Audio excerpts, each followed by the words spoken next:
அதிசயமான தேவனே, ஆலோசனை தரும் கர்த்தரே, அதிசயமான தேவனே,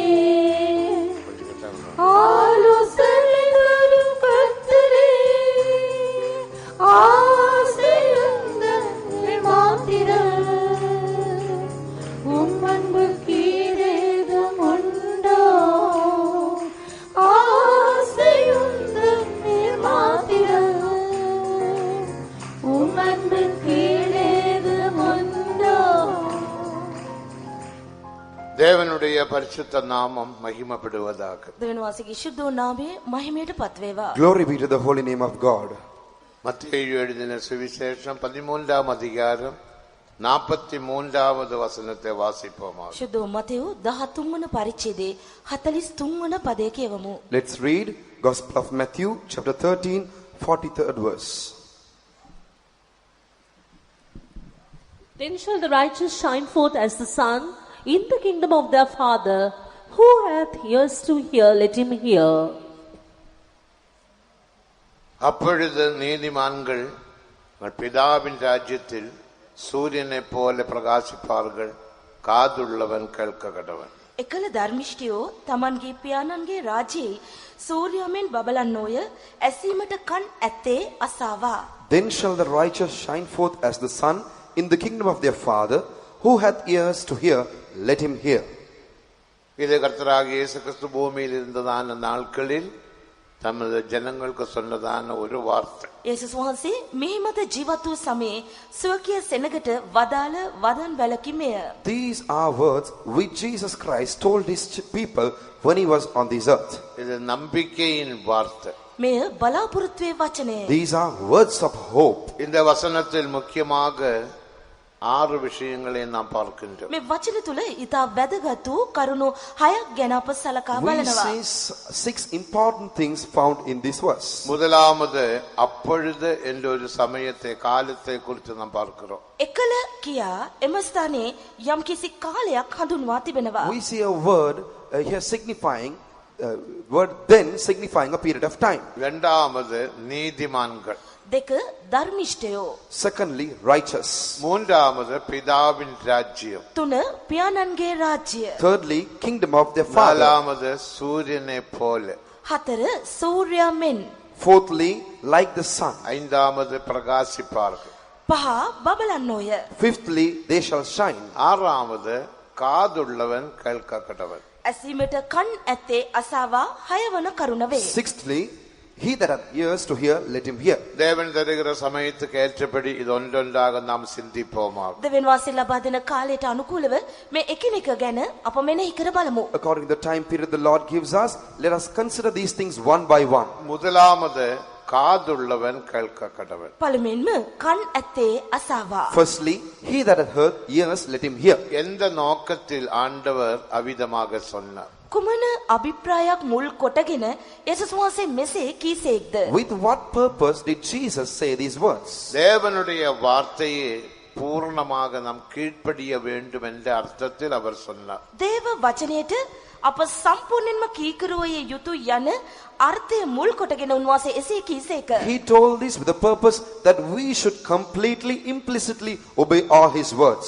ரோமர் 6ஆம் அதிகாரம் 17ஆம் வசனத்தை வாசிக்கும் போது රෝම 6 වන පරිච්ඡේදයේ 17 වන පදය අප කියවද්දී When we read Romans 6:17, ரோமபுரியிலே விசுவாசிகள் ஞானஸ்நானம் எடுத்த பிறகு அவர்களுக்கு ஒப்படைக்கப்பட்டதான உபதேச சட்டங்களுக்கு அவர் மனப்பூர்வமாக கீழ்ப்படிந்தார்கள் என்று நாம் வாசிக்கிறோம். රෝම පුරේ සිටියා වූ ඇදිලිව වතුර බෞද්ධස්මෙන් ලබාගෙන ඔවුන් ඇදිලිවතුන් බවට පත්වීමෙන් අනතුරුව ඔවුන්ට ලබා දෙනු ලැබූ යම් ඉගෙන්වීම් ක්‍රමයකට ඔවුන් කීකරු වූ දකිනු ලැබුවා අයයි ඔවුන් පිළිබඳව මෙහි සඳහන් වෙනවා. we see concerning the believers of the Roman church that when they had received the waters of baptism, they wholeheartedly obeyed the form of doctrine. நாம் தேவ வசனத்தை கேட்கிறது மட்டுமல்ல, அந்த வசனத்துக்கு மனப்பூர்வமாக ஒப்பு கொடுத்து பூர்ணமாக கீழ்ப்படிய வேண்டும் என்று தேவன் ஞாபகமூட்டுகிறார். දේව වචනයට අපි සවන් දෙනවා පමණක් නොවේ,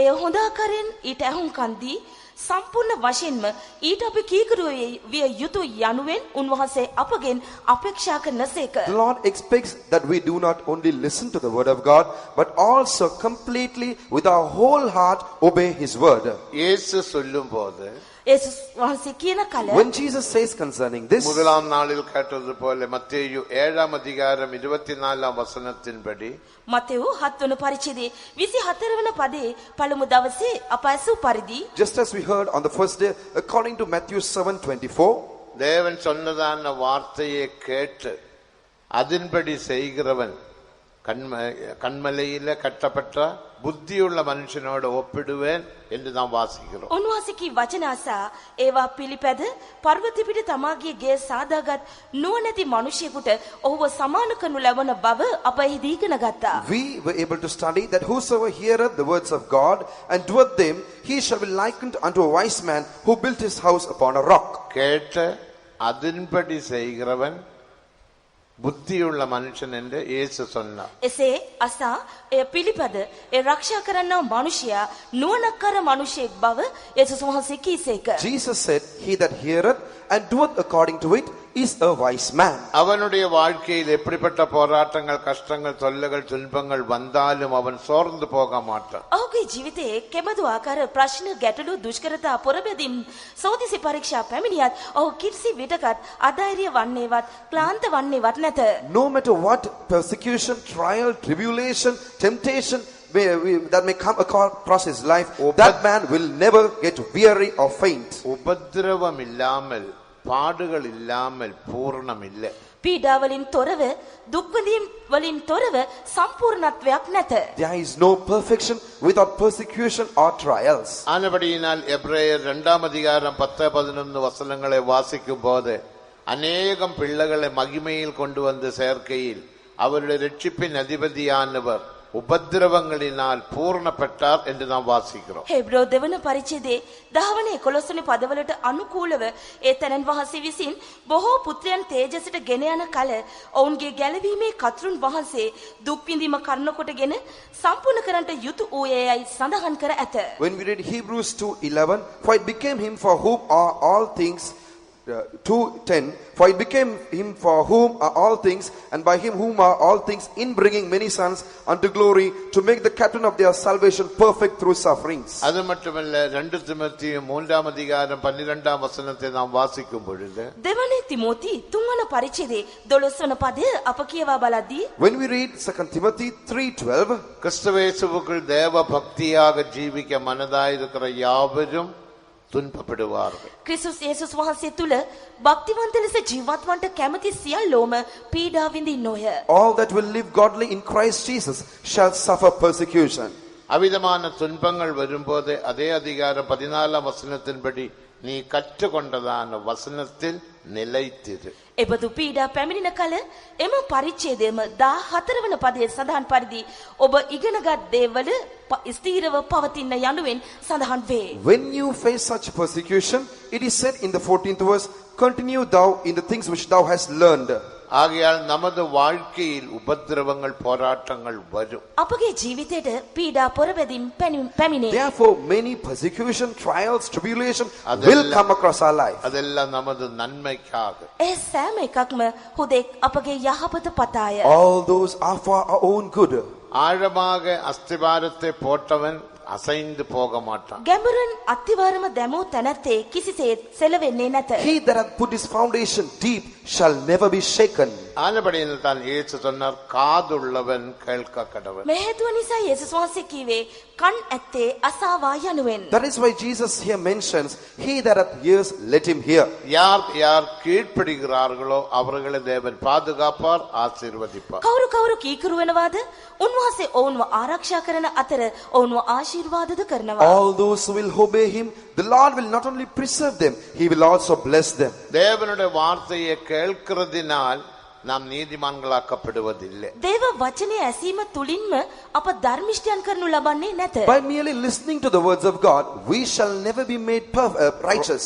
ரோமர் 2ஆம் அதிகாரம் 13ஆம் வசனத்தின்படி රෝම දෙවන පරිච්ඡේදයේ 13 වන පදයට අනුකූලව According to Romans 2:13, யாக்கோபு 1ஆம் அதிகாரம் 23ஆம் வசனத்தின்படி யாக்கோபு 1:23. යාකෝබ් 1:23ට අනුකූලව According to James 1:23, எசேக்கியேல் 33ஆம் அதிகாரம் 31ஆம் வசனத்தின்படி එසේකියල් 33 31 වන පදයට අනුකූලව according to Ezekiel 33:31, தேவ வசனத்தை கேட்கிறவர்கள் நீதிமான்களாக்கப்படுவதில்லை. දේව වචනය අසන්නා වූ අයවලුන් ධර්මිෂ්ඨයන් වන්නේ නැත. all those who hear the word of God shall not be made righteous. அதன்படி கீழ்ப்படிந்து நடப்போமாகில் நாம் ஆசீர்வாதத்தை பெற்றுக்கொள்ளலாம். ඒ අනුකූලව ඊට කීකරු වී අප හැසිරෙමු නම් එහි ආශිර්වාද අප ලබා ගන්නවා. But if we will obey those words and walk accordingly, then we shall be blessed. தேவனுக்கு மகிமை. දෙවියන් වහන්සේට මහිමය Glory වේවා. be to God. ஆனபடியினால் காதுள்ளவன் கேட்க கடவர், கீழ்ப்படிந்த வசனத்தின்படி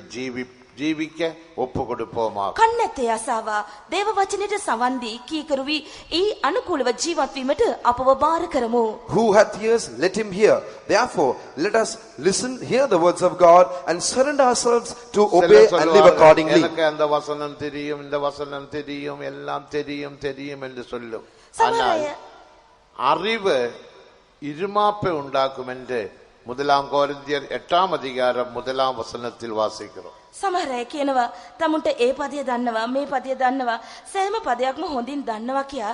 නමුත් පළවෙනි කොරින්ති 8 වන පරිච්ඡේදයේ පළවෙනි පදයේ සඳහන් කරනවා ඥානය හෙවත් දැනගැන්ම ඕනට උඩඟුකම උපදවයි කියා. It's certain people, they say, we know that verse, we know this verse, we know all these verses. But in 1 Corinthians 8:1 it is said, knowledge puffeth up. அறிவல்ல நமக்கு முக்கியம், அறிவிற்கு ஏற்றதான ஒரு ஜீவியம் முக்கியம். දැනුම නෙමෙයි අපට වැදගත් වන්නේ දැනුමට සරිලන ජීවිතයයි අපට වැදගත් වන්නේ. Knowledge is not the important thing for us. A life according to that knowledge is very essential unto us. ஆகையால் தேவன் வெளிப்படுத்துகிற சத்தியத்தின்படி ஜீவிக்க நம்மை ஒப்பு கொடுப்போமாக. දෙවිඳුන් අපට එළිදරව් කර දෙන සත්‍යයට අනුකූලව ජීවත් වීමට අප තීරණය කරමු. Therefore, let us decide to surrender ourselves to live according to the words which God reveals unto us. அப்பொழுது என்ற ஒரு சமயத்தை காலத்தை குறித்து நாம் வாசித்தோம். මෙම පදයේ එකල කියා යම්කිසි කාල පරිච්ඡේදයක් කාලයක් හඟවයි. Here we read saying, then, which depicts a period of time. அப்பொழுது நீதிமான்கள் பிதாவின் ராஜ்யத்தில் சூரியனை போல பிரகாசிப்பார்கள். එකල ධර්මිෂ්ඨයෝ තමන්ගේ පියාණන්ගේ රාජ්‍යයේ සූර්යමෙන් බබලන්නෝය. Then shall the righteous shine forth as the sun in the kingdom of their Father. இது 1000 வருடம் அரசாட்சிக்கு பிறகு குமாரனாம் தேவன் தன் ராஜ்யத்தை பிதாவின் கரத்தில் ஒப்படைப்பார் என்று 1 கொரிந்தியர் 15ஆம் அதிகாரம் 24ஆம் வசனத்தில் வாசிக்கிறோம்.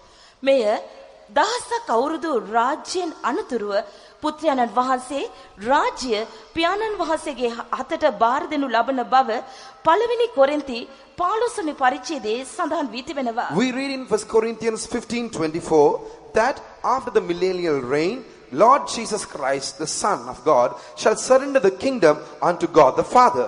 1000 வருடம் அரசாட்சிக்கு பிறகுதான் தேவனுடைய ராஜ்யம் வெளிப்படும். දහසක් අවුරුදු රාජ්‍යයෙන් අනතුරුවයි පියාණන් වහන්සේගේ රාජ්‍ය එළිදරව් වන්නේ 24 වන පදයේ ඇත. It is after the 1000 year of millennial reign that the kingdom of the Father will be revealed. தேவனுடைய ராஜ்யத்தை மூன்றாக பிரித்து நாம் படிக்கலாம். පියාණන් වහන්සේගේ රාජ්‍ය කොටස් තුනකට බෙදා අපට ඉගෙන ගත හැකියි. We can divide the kingdom of God into 3 and study them. இங்கே பிதாவின் ராஜ்யம் என்று நாம் வாசித்தோம். මෙහි අපි පියාණන් වහන්සේගේ රාජ්‍ය වශයෙන් හඳුන්වා තිබෙන බව දැකිය හැකිය. Here we read saying the kingdom of the Father.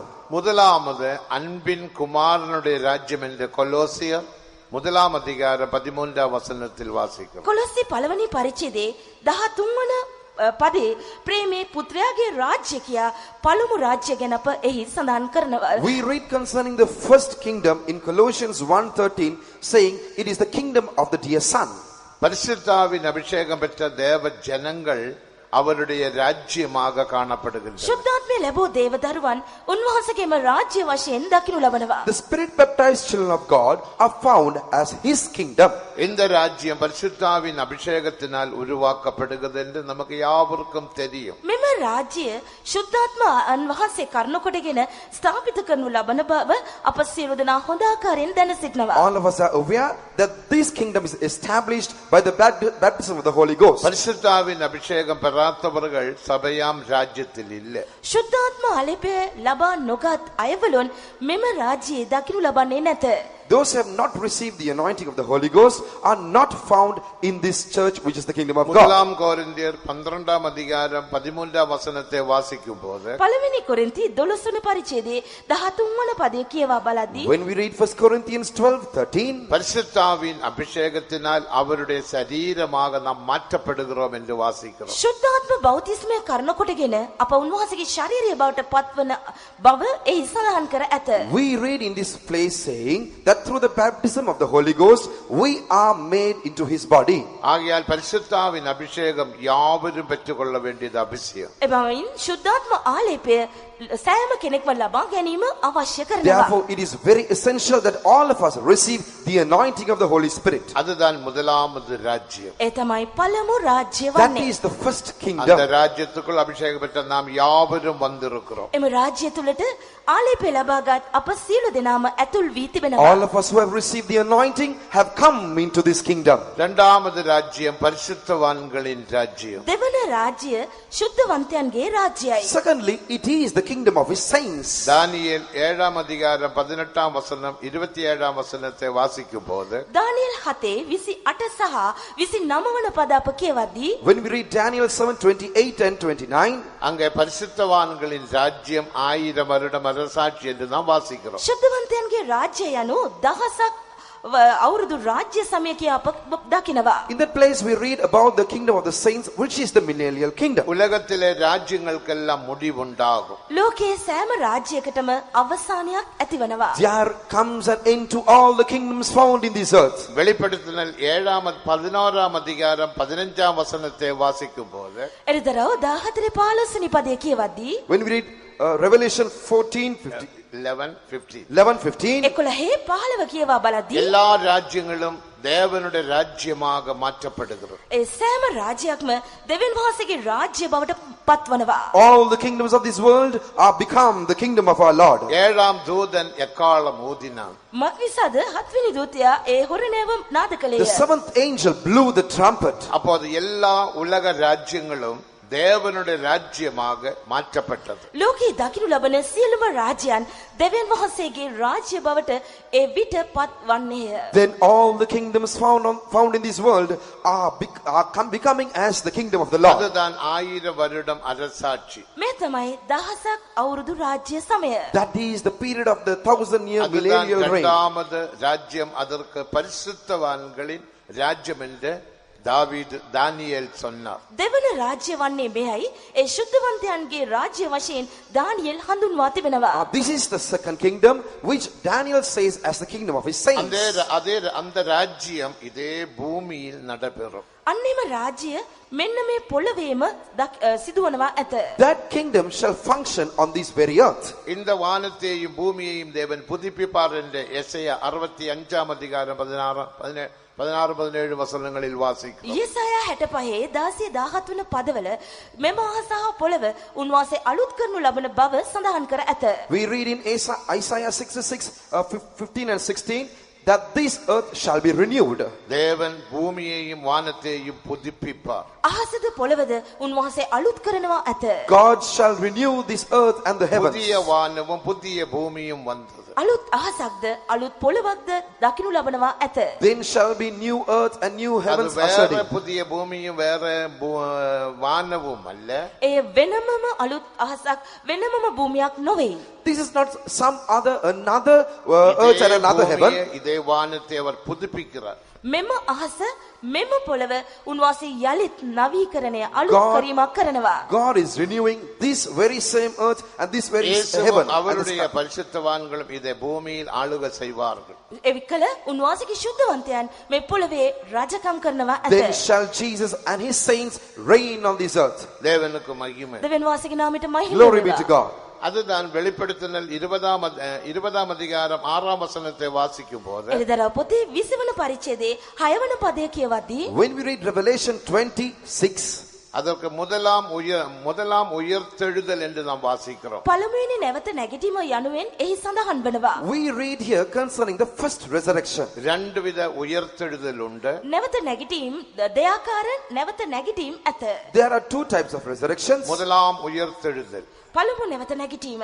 First resurrection, அதில் 5 விதமான வரிசைகளில் பரிசுத்தவான்கள் உயிரோடு எழும்பினார்கள். එහි පිළිවෙල පහක් යටතේ ශුද්ධවන්තයන් නැවත ජීවනයතුව නැවත නැගිටිනවා ඇත. according to 5 orders, the saints of God shall rise from முதலாம் the dead. கொரிந்தியர் 15ஆம் அதிகாரம் 23ஆம் வசனத்தை வாசிக்கும் பொழுது පළවෙනි කොරින්ති 15 වන පරිච්ඡේදයේ 23 වන පදය කියවද්දී When we read 1 Corinthians 15:23, இயேசு முதலாவது உயிர்த்தெழுந்தார். ඒසුස් වහන්සේ පළමු නැවත නැගිටීමය. Jesus rose up first. அடுத்து அவனுடையவர்கள் உயிரோடு எழும்பினார்கள். ඉන් අනතුරු උන්වහන්සේගේ අයවලුන් නැවත නැගිටිනවා ඇත. After that, they that are Christ shall be resurrected. அவனவன் வரிசையில் உயிர்ப்பிக்கப்படுவார்கள் என்று வேதத்தில் வாசிக்கிறோம். ඔවුන් එක් එක් අය තම තමාගේ ක්‍රමයෙන් හෙවත් පිළිවෙලට නැවත නැගිටින බව උන්වහන්සේ සඳහන් කර තිබෙනවා. Each and every one of them shall be resurrected according to their order. We read in this முதலாவது manner. இயேசு கிறிஸ்து உயிர்த்தெழுந்தார். නැවත නැගිටීමේ නාඹුල් ඵල ලෙස යේසුස් වහන්සේ නැවත නැගිටිසේක. First, Jesus rose from the dead. இரண்டாவது மணவாட்டி சபை ஆண் பிள்ளை உயிரோடு எழும்பும். දෙක මනාලිය හෙවත් පුරුෂ දරුවා නැවත නැගිටිනවා ඇත. Secondly, the bridal church, which is the man child, shall be resurrected. மூன்றாவது கைவிடப்பட்ட சபையிலே இரத்த சாட்சிகள் உயிரோடு எழும்புவார்கள். තුන්වෙනුව අත්හරිනු ලැබූ සභාවේ වේද සාක්ෂිකයන් නැවත නැගිටීම සිදු කරයි. Thirdly, the martyrs of the left behind church shall be நாலாவது resurrected. ஏனோக்கும் ஏலியாவும் உயிரோடு எழும்புவார்கள். හතර ඒනොක් සහ එලියා නැවත නැගිටිනවා ඇත. Fourthly, Enoch and Elijah shall be resurrected. ஐந்தாவது பழைய ஏற்பாட்டு பரிசுத்தவான்களும் இரத்த சாட்சிகளும் உயிரோடு எழும்புவார்கள். පස්වෙනුව පරණ කිවිසුමේ ශුද්ධවන්තයන් සහ සාමාන්‍ය වේද සාක්ෂිකයන් නැවත නැගිටිනවා ඇත. Fifthly, Old Testament saints and the general martyrs shall be இந்த resurrected. 5 குரூப் முதலாம் உயிர்த்தெழுதல். මේ කණ්ඩායම් පහ පළමු නැවත නැගිටීමට අයත් වේ. These 5 groups belong to the first resurrection. மற்றவர்கள் இன்னும் உயிரோடு எழும்பவில்லை என்று வெளிப்படுத்தினல் 20ஆம் அதிகாரம் 5ஆம் வசனத்தில் வாசிக்கிறோம். අනිත් අයත් කණ්ඩායම් තවමත් නැවත නැගිටේ නැති බව එළිදරව් පොතේ 20 වන පරිච්ඡේදයේ සඳහන් කර තිබෙනවා. We read in Revelation 25 that the rest of the dead were not resurrected. தேவனுக்கு மகிமை. දෙවියන් වහන්සේට මහිම වේවා. Glory be to God. முதலாம் உயிர்த்தெழுதலில் 5 குரூப். පළවෙනි නැවත නැගිටීමේ කණ්ඩායම් පහක් අයත් වේ. There are 5 groups in the first resurrection. இதை வெளிப்படுத்தினல் 20ஆம் அதிகாரம் 4ஆம் வசனத்திலும் வாசிக்கிறோம். එළිදරව් 24 වන පදයේත් මේ පිළිබඳව අප කියවනවා. We read concerning this even in Revelation 24. இவர்கள் 1000 வருடம் அரசாட்சிக்கு வருவார்கள். මොවුන් දහසක් අවුරුදු රාජ්‍ය සමයට එනවා ඇත. They shall come to the millennial reign. அங்கே நாம் என்ன வாசிக்கிறோம்? එහි අප කියවන්නේ කුමක්ද? What do we read there? அவர்கள் உயிர்த்தெழுந்த கிறிஸ்துவனுடன் கூட 1000 வருடம் அரசாண்டார்கள். ඔහු 20ஆம் அதிகாரம் 4ஆம் வசனத்தின் கடைசி பகுதியில் வாசிக்கிறோம். එළිදරව් පොතේ 20 වන පරිච්ඡේදයේ 4 වන පදයේ අවසාන කොටසේ මෙසේ කියා ඇත. ඔහු ජීවත්ව ක්‍රිස්තුස් වහන්සේ සමග අවුරුදු 1000ක් රජකම් කළෝය යනුවෙන්. We read in the last portion of Revelation 20 verse 4, they lived or resurrected and reigned with Christ 1000 years. 5ஆம் வசனத்தில் மரணம் அடைந்த மற்றவர்கள் அந்த 1000 வருஷம் முடிவு வரைக்கும் உயிரோடு எழும்பவில்லை. පස්වන පදයේ මලාව් අනික් අය අවුරුදු 1000 කෙලවර වන තුරු ජීවත් නූනෝය යනුවෙන් සඳහන් කර ඇත. Fifth verse mentions saying, but the rest of the dead lived not again இதுவே- until the 1000 years were finished. இதுவே முதலாம் உயிர்த்தெழுதல். මෙය පළමු නැවත නැගිටීම නම් වේ. This is the first 1000 resurrection. வருஷம் அரசாட்சிக்கு பிறகு දහසක අවුරුදු රාජ්‍ය සමයෙන් අනතුරුව After the 1000-year millennial reign, Coco Magog யுத்தம் உண்டு. ගොග් මගොග් යුද්ධය හටගනී. there will be the Gog-Magog war. அந்த வேளையில் 2 வரிசைகள் உயிரோடு எழும்புவார்கள். ඒ අවස්ථාවේදී කණ්ඩායම් දෙකක් නැවත පණ පිටින් නැගිටිනවා ඇත. After that, there will 2 orders of resurrection will ஒன்று take place. ரட்சிக்கப்பட்ட யாவரும், එක ගැලවීම ලැබූ සියල්ලන්. One, all those who have been saved. அடுத்த துன்மார்கர் யாவரும். අනිත් කණ්ඩායම නම් සියලු දුෂ්ටයන්. The second group will be the அப்படி wicked. இதே பூமியில் தேவன் நமக்கு ஒரு 1000 வருடம் அரசாட்சியை தந்திருக்கிறார். මෙන්න මෙම භූමියේම දහසක් අවුරුදු රාජ්‍ය සමයක් උන්වහන්සේ අපට නියම කර ඇත. God has appointed or given us 1,000-year millennial reign on these very same earths. அந்த அரசாட்சியில் நாம் போக வேண்டுமானால் ඒ දහසක් අවුරුදු රාජ්‍ය සමයට ඇතුල් වන්නට නම් If we are to go to that millennial reign, பரிசுத்த பவுல் சொல்லும் போது அப்போஸ்தல நடபடிகள் 14 அதிகாரம் 22 வசனத்தின்படி ශුද්ධ පවුල් තුමා සඳහන් කර තිබෙන පරිදි ක්‍රියාපොතේ 14 වන පරිච්ඡේදයේ 22 වන පදයේ සඳහන් වන ආකාරයට according to the words which were told by St. Paul in Acts 14:22, விசுவாசத்தில் நிலைத்திருக்கவும் அநேக உபத்திரவங்கள் வழியாக தேவனுடைய ராஜ்யத்தில் பிரவேசிக்க வேண்டும் என்று புத்தி சொன்னார்கள் என்று நாம் வேதத்தில் வாசிக்கிறோம். ඇදහිල්ලේ පවතිනටත් සිත් සවිකර ගන්නටත් ඔවුන්ට අවවාද කරමින් දෙවියන් වහන්සේගේ රාජ්‍යයට බොහෝ දුක් විඳීමෙන් යුක්තව ඇතුල් වෙන්න ඕනෑ බවට ඔවුන්ට දැනුමුතුකම් දුන් බව කියා ඇත. we read in this place saying, confirming the souls of the disciples and exhorting them to continue in the faith, that we must through much tribulation enter into the kingdom of God. அந்த இடத்தில் சொல்லப்பட்ட ராஜ்யம் 1000 வருடம் அரசாட்சியை வெளிப்படுத்துகிறது. මෙම ස්ථානයේ සඳහන් රාජ්‍ය දහසක් අවුරුදු රාජ්‍ය සමය එළිදරව් කරයි. The kingdom mentioned in this place depicts the 1,000-year millennial reign. அடுத்த ராஜ்யம் பிதாவின் ராஜ்யம். මීළඟ රාජ්‍ය පියාණන්ගේ රාජ්‍යයයි. Next, it is the kingdom of the Father. இந்த ராஜ்யத்தை குமாரனாம் தேவன் பிதாவின் கரத்தில் ஒப்படைப்பார். මේ රාජ්‍ය පුත්‍ර වූ යේසුස් වහන්සේ පියාණන් වහන්සේගේ අතට බාර දෙනු ලබන රාජ්‍යයයි. Son Jesus Christ shall surrender this kingdom into the hand of the Father. ஒரு முடிவு உண்டாகும். සියලුම රාජ්‍යයන්ට අධිකාරීත්වයන්ට නිමාවක් ඇති වෙනවා. Then all the other kingdoms shall come to an end. வெள்ள சிங்காசன நியாய தீர்ப்பு முடிந்து விடும். සුදු සිංහාසන විනිශ්චය අවසන් වෙනවා. The white throne judgment shall finish. இந்த வானத்தையும் பூமியையும் நெருப்பினால் சுட்டெரிப்பார். මේ අහස හා පොළව ගින්නෙන් දවා දමනු ලබයි. This earth and this sky and the heavens shall be இந்த burnt with fire. சமுத்திரமும் இல்லாமல் போய்விடும். The seas shall be no more. මොහොතද තවත් නොවිය.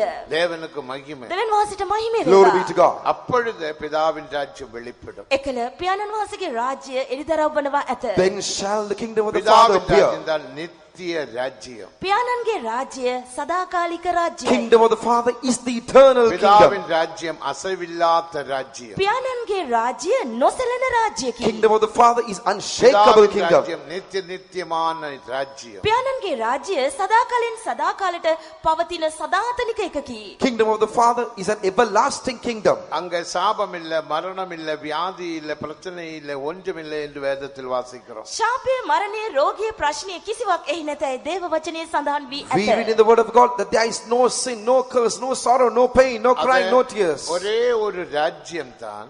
එකම එක රාජ්‍යකි. That is one and only ஆனால் kingdom. பல பல வாசஸ்தலங்கள் உண்டு. නමුත් එහි විවිධාකාර වූ නන්නාකාර වූ වාසස්ථාන ඇත. But there are many habitations. யோவான் 14 அதிகாரம் 2 வசனத்தை வாசிக்கும் போது ශුද්ධ යොහන් 14 වන පරිච්ඡේදයේ දෙවන පදය අප කියවද්දී When we read John chapter 2 verse 14 N to, பிதாவின் வீட்டில் அநேக வாசஸ்தலங்கள் உண்டு. මාගේ පියාණන් වහන්සේගේ ගෘහේ බොහෝ වාසස්ථාන ඇත්තේය. in my Father's house are many mansions. பிதாவினுடைய வீடு ஒன்றுதான். පියාණන් වහන්සේගේ ගෘහය යනු එකකි. My Father's house is just one. அந்த வீட்டில் அநேக வாசஸ்தலங்கள். නමුත් එම ගෘහේ නන්නාකාර But there වාසස්ථාන. are many mansions in this house. அதனால் தான் இந்த உவமையில் இயேசு சொல்லும் போது சூரியனை போல பிரகாசிப்பார்கள். එපමාවේ උන්වහන්සේ සඳහන් කළේ සූර්යමෙන් බබලන්නෝය කියාය. That is why Jesus here says clearly, they shall shine forth as the sun. சூரியனை போல. සූර්යමෙන් Like the sun. சூரியனை குறித்து நாம் பார்க்கும் போது සූර්ය පිළිබඳව අප හදාරා When බලද්දී we consider the sun, அதில் முக்கியமாக 3 கதிர் மண்டலங்களை பார்க்கலாம். එම ස්ථානයේ රශ්මි කදම්බ තුන් ආකාර රශ්මි කදම්බයන් අපට දැකගත we හැක. can see 3 different kinds of rays or beams. முதலாவது போட்டோஸ்பியர். පළමුවෙන්ම ෆෝටෝස්පියර් කියා The first layer හඳුන්වනවා. of beam is the photosphere. இரண்டாவது குரோமோஸ்பியர். ඊළඟට හෝමෝස්පියර් කියා හඳුන්වනවා. Secondly, the chromosphere. மூன்றாவது கொரோனா. තුන්වෙනිව Thirdly, the corona. කොරෝනා.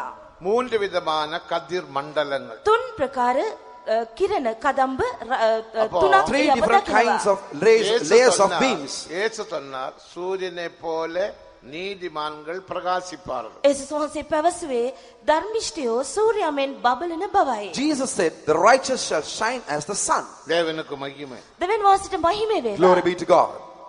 எல்லாம் தேவனுடைய நீதிமான்கள் தான். සියල්ලෝම දෙවියන් වහන්සේගේ ධර්මිෂ්ඨයෝ බව සැබෑවයි. All are found as the righteous of ஆனால் God. நீதியில் வித்தியாசம் உண்டு. එනමුත් ඔවුන්ගේ ධර්මිෂ්ඨකම්වල විවිධත්වයන් වෙනස්කම් ඇත. But there are differences among their righteousness. 2 பேதுரு 3ஆம் அதிகாரத்தில் வாசிக்கும் போது දෙවන පේත්‍රස් තුන්වන පරිච්ඡේදය අප කියවද්දී When we read 2 Peter 3rd chapter, 11-12 வசனங்களில் நீதி வாசமாயிருக்கும் புதிய வானங்களும் புதிய பூமியும் என்று நாம் வாசிக்கிறோம். ධර්මිෂ්ඨකම වාසය කරනව අලුත් අහසක්ද අලුත් පොළවක්ද යනුවෙන් එහි සඳහන් වෙනවා. we read in the 12th and the 13th verses saying, we are in the heavens being on the...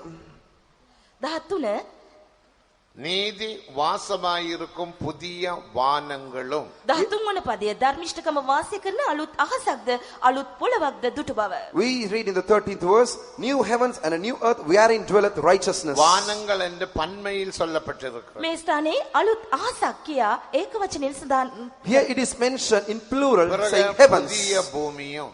අලුත් පොළව කියා කියා තිබෙනවා. Then it is said a new இது earth. நித்திய ராஜ்யத்தை குறித்து பரிசுத்த பேதுரு சொன்ன ஒரு காரியம். සදාතනික රාජ්‍ය පිළිබඳව පේත්‍රස්තුමා සඳහන් කළ කරුණ කීමය. It is a particular matter which St. Peter says concerning the eternal kingdom. வானங்கள் என்பது புதிய எருசலேம் சீயோனையும் புதிய வானத்தையும் வெளிப்படுத்துகிறது. When it says new heavens, it depicts Zion, New Jerusalem and new earth, new අලුත් heavens. දෙසක් කියා කියන විට සියොන නව යෙරුසලම සහ අලුත් පොළව නිරූපණය කරයි. இதிலே பரிசுத்தவான்கள் எல்லாம் நீதியுள்ள பரிசுத்தவான்கள். මෙහි ශුද්ධවන්තයන් සියලු දෙනාම ධර්මිෂ්ඨයන්ව දකිනු The ලබයි. saints found here are the righteous saints. ஆனால் நீதியில் வித்தியாசம் உண்டு. එනමුත් ධර්මිෂ්ඨකම්වල වෙනස්කම් ඇත. But there is difference between their righteous from one to another. சூரியனோட மிகவும் அடுத்ததான கதிர் மண்டலம் தான் போட்டோஸ்பியர்.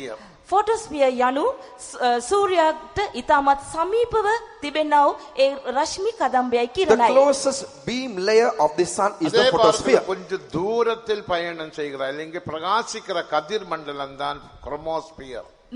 දුරන් පැමිණෙනා වූ ඒ කිරණ තමයි හෝමෝස්ෆියර් වශයෙන් හඳුන්වන්නේ. But the rays or beams which travel very far is the chromosphere. பூமியில் வருகிற கதிர் மண்டலம் தான் கொரோனா. කොරෝනා යනු භූමියට පතිත වන කිරණයි. The rays or beams which reach the earth are corona. அப்போ நித்திய ராஜ்யத்தில் போட்டோஸ்பியர் போல சில பரிசுத்தவான்கள் பிரகாசிப்பார்கள். සදාතනික රාජ්‍යයේ ෆොටෝස්ෆියර් මෙන් ඇතැම් ශුද්ධවන්තයන් ප්‍රභාවත්ව බැබලෙනවා ඇත. In the eternal kingdom, certain saints shall shine as the chromosphere, அதே photosphere. வேளையில் அதே நித்திய ராஜ்யத்தில் குரோமோஸ்பியர் போல சில பரிசுத்தவான்கள் பிரகாசிப்பார்கள். ක්‍රොමෝස්ෆියර් වශයෙන් එම සදාතනික රාජ්‍යයේ තවත් ශුද්ධවන්තයන් එම තත්වයෙන් බැබලෙනවා ඇත. In the same manner, certain saints of God in that same kingdom shall shine as the chromosphere. அதே நித்திய ராஜ்யத்தில் கொரோனா போன்ற பரிசுத்தவான்கள் பிரகாசிப்பார்கள். අන්නෙම සදාතනික රාජ්‍යයේ ඇතැම් ශුද්ධවන්තයන් මේ කොරෝනා මෙන් ප්‍රභාවත්ව බැබලෙනවා In ඇත. the very same eternal kingdom, certain saints shall shine as the அதான் corona. பரிசுத்தவான்கள் நீதிமான்கள் சூரியனை போல பிரகாசிப்பார்கள். ශුද්ධවන්තයන් සූර්යයා මෙන් බැබලෙනවා ඇත. The saints shall shine as the sun. இது நாம் விளங்கிக் கொள்ள வேண்டியது. போட்டோஸ்பியர் போல குரோமோஸ்பியர் போல கொரோனா போல பரிசுத்தவான்கள் பிரகாசிப்பார்கள். ෆොටෝස්ෆියර් මෙන් ක්‍රොමෝස්ෆියර් මෙන් කොරෝනා මෙන් විවිධ ප්‍රභාවත් වීම නැත්නම් බැබලීම් ශුද්ධවන්තයන් තුල දකිනු ලබන බව අප අවබෝධ කරගත What we යුතුයි. should understand is, certain saints shall shine as the photosphere, certain other saints shall shine as the chromosphere, and even another group shall shine forth as the எல்லாத்துலயும் corona. பிரகாசம் ஒன்றல்ல. ඒ හැම කෙනෙකුගේම දීප්තිය බැබලීම එකාකාරව නැත. Everyone's brightness is not the same. பிரகாசத்துக்கு வித்தியாசம் உண்டு. ඒ බැබලීම් වල වෙනස්කම් විවිධත්වයන් ඇත. There is a difference in their brightness. இப்ப நமது மின்சாரத்தில் இது 230 வோல்டேஜ் ஆன கரண்ட். මෙය වෝල්ටේජ් 230ක විදුලි බලයක් ඇති විදුලි පහන් වශයෙන් දක්නු ලබනවා. Generally, we get the 230 watt voltage current supply, electricity ஒரு supply. பகுதியில் 100 வாட்ஸ் பல்பு போடுகிறோம்.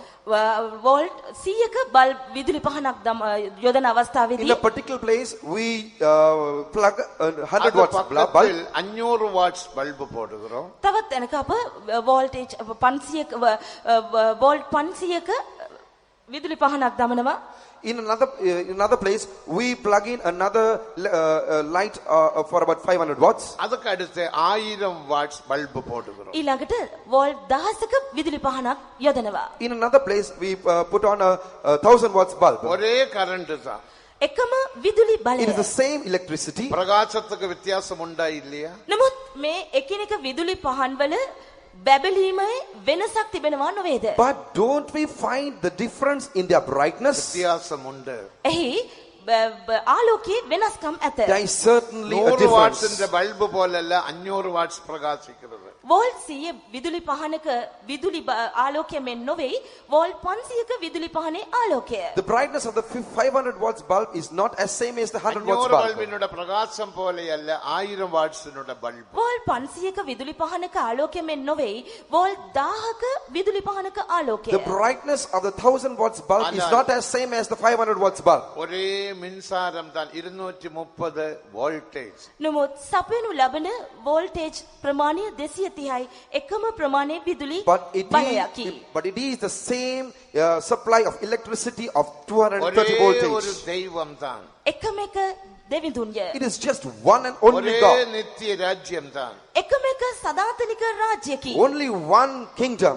ஆனால் அங்கேயுள்ள நீதிமான்களின் நீதியில் வித்தியாசம் உண்டு. එනමුත් එහි වසන ශුද්ධවන්තයන්ගේ ධර්මිෂ්ඨකමේ වෙනස්කම් ඇත. But there is a difference in the righteousness of the saints who dwell இதே there. குறித்து பரிசுத்த பவுல் சொல்லும்போது මේ පිළිබඳව ශුද්ධව පාවුල්තුමා සඳහන් කරද්දී When St. Paul mentions concerning this, முதலாம் கொரிந்தியர் 15ஆம் அதிகாரம் 44ஆம் வசனத்தில் இருந்து வாசிக்கும் போது மகிமையை குறித்து வாசிக்கிறோம். පළවෙනි කොරින්ති 15 වෙනි පරිච්ඡේදයේ 44 වන පදයේ සිට අප කියවද්දී ඒ තේජස පිළිබඳව අපි කියවා බලනවා. when we read from the 44th verse of the 15th chapter of 1 Corinthians, we read concerning the glory. சந்திரனோட மகிமை வேற, சூரியனோட மகிமை வேற. සඳුගේ තේජස එකක්ය, හිරුගේ තේජස තව එකක්ය. The glory of the sun is one and the glory of the moon is another. சூரியனின் மகிமை வேற, நட்சத்திரங்களின் மகிமை வேற. සූර්ය තේජස එකක්ය, තාරකාවන්ගේ තේජස තව එකක්ය. The glory of the sun is one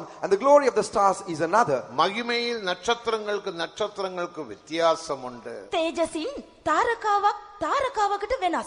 In glory, there is a difference between from one star to another. இதெல்லாம் எதை வெளிப்படுத்துகிறது? මේ හැම එකක්ම එළිදරව් කරන්නේ කුමක්ද? What do these show? தேவனுடைய நித்திய ராஜ்யத்தில் பல வாசஸ்தலங்கள் உண்டு என்று தேவன் சொல்லுகிறார். උන්වහන්සේගේ සදාතනික රාජ්‍යයේ විවිධාකාර වාසස්ථාන ඇති බව උන්වහන්සේ මින් අපට අනාවරණය කරනවා. God says that there are various mansions found in the eternal kingdom. எல்லாரும் ஒரே இடத்துக்கு போகிறது இல்ல. සියලු දෙනාම එකම ස්ථානයකට යනවා නොවේ. All of us don't go to the very same place. எல்லாரும் ஒரே சமயத்தில் உயிரோட எழும்புகிறது இல்ல. සියලු දෙනා එකම ප්‍රස්තාවයේ පණ පිටින් නැවත නැගිටිනවා නොවේ. All of us won't be resurrected at the same time. அவனவன் வரிசையில் உயிர்ப்பிக்கப்படுவார்கள். තම තමාගේ ක්‍රමයෙන් හෙවත් පිළිවෙලින් නැගිටිනවා ඇත. Everyone shall arise according to his own order. ஆகையால் புதிய எருசலேம், புதிய சீயோன் என்ற ஒரு மகிமையான இடம் உண்டு. නව යෙරුසලම සහ සියොන යනුවන් තේජවත් ස්ථානයක් ඇත. There is a glorious place called Zion and New பிதாவின் Jerusalem. ராஜ்யத்தில் மேன்மையான இடம் சீயோன் எருசலேம் என்ற இடம். පියාණන් වහන්සේගේ රාජ්‍යයේ ඊට උත්තරීතර ස්ථාන වන්නේ සියොන හා යෙරුසලම කියන ස්ථානයි. The most excellent place in the kingdom of the Father is the place called Zion and New இந்த Jerusalem. சீயோனை குறித்து நாம் விளங்கிக் கொள்ள வேண்டும். මේ සියොන පිළිබඳව අපි අවබෝධ කරගත We යුතුයි. should understand concerning this Zion. Zion Zion என்று சொல்லும் போது பூமியில சியோன் அல்ல. සියොන කියද්දී මේ භූමික සියොන නොවේ. When we say Zion, Zion, it is not the earthly Zion. பரலோகத்தில் ஒரு சியோன் உண்டு. ස්වර්ග රාජ්‍යයේ සියොනක් ඇත. There is a Zion in heaven. எபேசியர் 4 அதிகாரம் 10 வசனத்தை வாசிக்கும் போது එපිස 4 වන පරිච්ඡේදයේ 10 වන පදේ අප කියවද්දී When we read Ephesians 4:10, வானாதி வானங்களுக்கு மேலான இடம் என்று வாசிக்கிறோம். සියලු ස්වර්ගවලට වඩා ඉහළ ස්ථානයක් කියා එහි සඳහන් කරනවා. there it is mentioned that this is a place far above all heavens. அந்த பரலோக சியோனில் ඒ ස්වර්ගීක සියොනේ In that heavenly Zion, தேவாதி தேவன் வாசமாயிருக்கிறார். දේවති දෙවිතුමන් වාසය කරනසේක. God of God dwells there. 132 சங்கீதம் 13 14 வசனங்களில் வாசிக்கிறோம். 132 වන ගීතාවලියේ 13 වන සහ 14 වන පදවල අප කියවනවා. In Psalms 132, 30th and the 14th verses, சியோனை நான் விரும்பி அதனோட வாசஸ்தலமாக நான் விரும்பினேன். සියොන් ස්වාමීන් වහන්සේ සියොන් මම සියොන තෝරා ගත්තෙමි. ඊට ආශා කොට මාගේ නිවාසය ලෙස එය තෝරා ගත්තෙමි. I have chosen Zion, I have decided for my அங்கே habitation. நான் என்றென்றைக்கும் வாசம் பண்ணுவேன். සදා කාලෙට මම එහි වාසය කරමි. I will dwell there forever. அந்த சியோன் அவருடைய வாசஸ்தலம் மட்டுமல்ல, ඒ සියලු උන්වහන්සේගේ නිවාස වාසස්ථානය පමණක් නොව Not only is this Zion a dwelling place for him, 48 சங்கீதம் 2 வசனத்தை வாசிக்கும் போது 48 වන ගීතාවලියේ දෙවන පදය අප කියවා බලද්දී when we read Psalm 48:2, வடதிசையில் உள்ள சியோன் பர்வதம் வடிப்பமான ஸ்தானமும் மகாராஜாவின் நகரவுமாயிருக்கிறது. උතුරු පැත්තේ තිබෙන මහා රජුරුවන්ගේ නුවර වූ සියොන් කන්ද උසින් අලංකාරය මුළු පොළවට පියකරුය. beautiful for situation, the joy of the whole earth is Mount Zion on the sides of the north, the city of the great king. சர்வ பூமிக்கும் மகிழ்ச்சியாயிருக்கிறது. මුළු පොළවටම එය ප්‍රියකරුය. It is the joy of the whole earth. அதுவே மகாராஜாவின் நகரம். එය මහා රජුරුවන්ගේ නුවරයි. That is the city of the great king. அந்த சியோனில் அவர் மூலக்கல்லாக மாற்றப்பட்டார். අන්නෙම සියොනේ කොනේ ප්‍රධාන ගල බවට උන්වහන්සේ පත් වූසේක. He has become the cornerstone of that Zion. Isaiah 28:16 வாசிக்கிறோம். යෙසායා 28 වන පරිච්ඡේදයේ 16 වන පදයේ මේ බව අප කියවනවා. We read that in Isaiah 28:16. அந்த சியோனில் அவர் பிரகாசிக்கிறார். 50 சங்கீதம் முதல் 2 வசனங்கள். ගීතාව 50 වෙනි ගීතාවලියේ පළමු පද දෙකේ සියොනේ සිට උන්වහන්සේ ප්‍රභාවත්ව බැබලෙනසේක. 50th Psalm, the first two verses, he shines out of this Zion. Zion என்பது தேவ சமூகம். සියොන යනු දේව අභිමුඛයයි. When we say Zion, it is the presence of God. 84 சங்கீதம் 7 வசனத்தில் வாசிக்கிறோம். We read that- 84 වෙනි ගීතාවලියේ 7 වන පදය අප කියවනවා. We read that in Psalm 84:7. பலத்தின் மேல் பலன் அடைந்து அவர்கள் சியோனில் தேவனுடைய சந்நிதியில் வந்து சேர்ந்தார்கள். ඔවුන් බලෙන් බලයට යති දෙවියන් වහන්සේ ඉදිරියේ සියොනේදී එකිනෙකා පෙනී සිටිති. They go from strength to strength. Every one of them in Zion appeareth before God. இதொன்றும் பூமியிலே அழிந்து போகிற சியோன் அல்ல. මෙම සියොන මේ භූමියේ විනාශ වී යන සියොන නොවේ. This is not the Zion which is found on earth, which is to be destroyed. இந்த பூமியில் ஒரு சியோன் உண்டு. භූමික සියොනක් ඇත. There is a Zion on this earth. அது தாவீதின் நகரம். ඒ දාවිද්ගේ නුවරයි. That is the city of David. 2 Samuel 5 அதிகாரம் 7 வசனத்தை வாசிக்கும் போது දෙවන සාමුවෙල් 5 වන පරිච්ඡේදයේ 7 වන පදය කියවා බලද්දී When we read 2 Samuel 5:7, எபியூசனுடைய கரத்தில் இருந்து தாவீது அந்த கோட்டை பிடித்தெடுத்தார். அதற்கு தாவீதின் நகரம் என்று பெயரிட்டார். යෙබියසුවරන්ගේ අතින් දාවිත් මෙම නුවර අල්ලා ගත්තා. එම නුවරට දාවිත්ගේ නුවර යනුවෙන් ඒ නුවර හැඳින්වුවා. David took the stronghold of Zion from the hands of the Jebusites, and he called it that city as the city of David. இந்த பூமியிலே சியோன் அழிவுக்குரிய சியோன். භූමික සියොන විනාශ වන සියොනකි. This earthly Zion is அதே குறித்து நாம் பேசுகிறது இல்ல. ඒ ගැන අප කතා කරන්නේ we do not speak about that Zion. நித்திய ராஜ்யத்தில் ஒரு சியோன் உண்டு. සදාකාලික රාජ්‍යයේ සියොනක් ඇත. There is a Zion in the eternal அது kingdom. தேவாதி தேவனுடைய வாசஸ்தலம். එය දෙවිවරුන්ගේ දෙවිවරු ස්වාමීන් වහන්සේගේ වාසස්ථානයයි. That is the dwelling place of the God அது of அவருடைய gods. பரிசுத்த ඒ நகரம். උන්වහන්සේගේ ශුද්ධ වූ නුවරයි. That is his holy city. அது அழிவில்லாத ඒ ராஜ்யம். විනාශ නොවන That is an රාජ්‍යකි. incorruptible அது kingdom. நித்திய ராஜ்யம். ඒ සදාකාලික That is රාජ්‍යයි. an eternal kingdom. அங்க தேவாதி தேவன் மட்டுமல்ல, දේවාති දෙවතුමාණන් පමණක් නොවේ. You do not only find the king of God of gods. வெளிப்படுத்தினல் 14 அதிகாரம் 1 வசனத்தை வாசிக்கும் போது Revelation 4, when we read Revelation 14:1, එරිදරව් 14 පළවන පදයේ කියවද්දී பிதாவின் நாமமும் குமாரனின் நாமமும் நெற்றியில் தரிப்பிக்கப்பட்ட 144,000 பேர் அங்க நிற்க கண்டேன் என்று நாம் வாசிக்கிறோம். පියාණන්ගේත් පුත්‍රයන්න්ගේත් නාමයන් නලල් වල සඳහන් කරනු ලැබූ 1,44,000 දෙනා එහි දකිනු ලබන බව මෙහි අප කියවනවා. we read here in this verse that there was a group of people of 144,000 having in their foreheads the Father's name written. இது பிரதிஷ்டிக்கப்பட்ட ஊழியர்களுடைய நித்திய வாசஸ்தலம். කැප වුණා වූ දේව සේවකයන්ගේ සදාතනික වාසස්ථානය මෙයයි. This is the eternal dwelling place of the consecrated servants of God. தேவனுக்கு மகிமை. දෙවියන් වහන්සේට මහිමය Glory වේවා. be to God. ஆகையால் பரலோகத்தில் ஒரு சியோன் உண்டு, அதோட புதிய எருசலேமும் உண்டு. ස්වර්ග රාජ්‍යයේ සියොනක් ඇත. ඒ හා සමග නව යෙරුසලමද ඇත. There is a Zion in the kingdom of heaven, in the kingdom of God, and there together with it we find the new Jerusalem. அவன் என்னோடு கூட என்னுடைய சிங்காசனத்தில் இருக்க அருள் செய்வேன். මේ නිසා තමයි ඔවුන්ට මාහා සමග මාගේ සිංහාසනේ ඉඳගන්ට දෙන්නෙමි යනුවෙන් සඳහන් කර ඇත්තේ. That is why it is mentioned that I shall make them to sit with me, together with me on my throne. ஜெயிக்கிறவனோட இடம்தான் அந்த சிங்காசனம், அதாவது நித்திய சியோனும் எருசலேமும். ජය ගන්නාගේ ස්ථානය එම සිංහාසනයයි. ඒ සිංහාසනය යනු සියොන සහ නව යෙරුසලමයි. This Zion or Jerusalem is a throne for all the overcomers in the kingdom of God. 5 காரியங்களை நாம் ஜெயிக்க வேண்டும். කරුණු පහක් අප ජයගත යුතුව We should තිබෙනවා. overcome 5 things. ஒன்று, உலகத்தை ஜெயிக்க வேண்டும். එකක් අප ලෝකයේ ජයගත යුතුයි. 1, we should overcome the world. இரண்டாவது, மாம்சத்தை ஜெயிக்க දෙක வேண்டும். මාංශය ජයගත යුතුයි. 2, we should overcome the flesh. மூன்றாவது, பிசாசை ஜெயிக்க 3 வேண்டும். යක්ෂයා ජයගත යුතුයි. 3, we should overcome the devil. நாலாவது, மரணத்தை ஜெயிக்க 4 வேண்டும். මරණය ජයගත යුතුයි. 4thly, we should overcome death. 5வது, பாதாளத்தை ஜெயிக்க 5 வேண்டும். පාතාලය ජයගත 5thly, යුතුයි. we should overcome hell. இயேசு 4 காரியத்தை ஜெயித்தார். ඒසුස් වහන්සේ කරුණු 4ක් Jesus ජයගත්තේක. overcame 4 things. அவர் உலகத்தை ஜெயித்தார். උන්වහන්සේ ලෝකයේ He ජයගත්තේක. overcame the our world. பிசாசை ஜெயித்தார். යක්ෂයව He ජයගත්තේක. overcame devil. அவர் மரணத்தையும் பாதாளத்தையும் ஜெயித்தார். උන්වහන්සේ මරණයද පාතාලයද He ජයගත්තේක. overcame death and இயேசு hell. மாம்சத்தை ஜெயிக்க வேண்டிய அவசியம் இல்லை, அவருக்குள் மாம்சம் இல்லை. යේසුස් වහන්සේට මාංශය ජය ගැනීමේ අවශ්‍යතාවයක් නොවිය. මක්නිසාද උන්වහන්සේ තුල මාංශය නොවිය.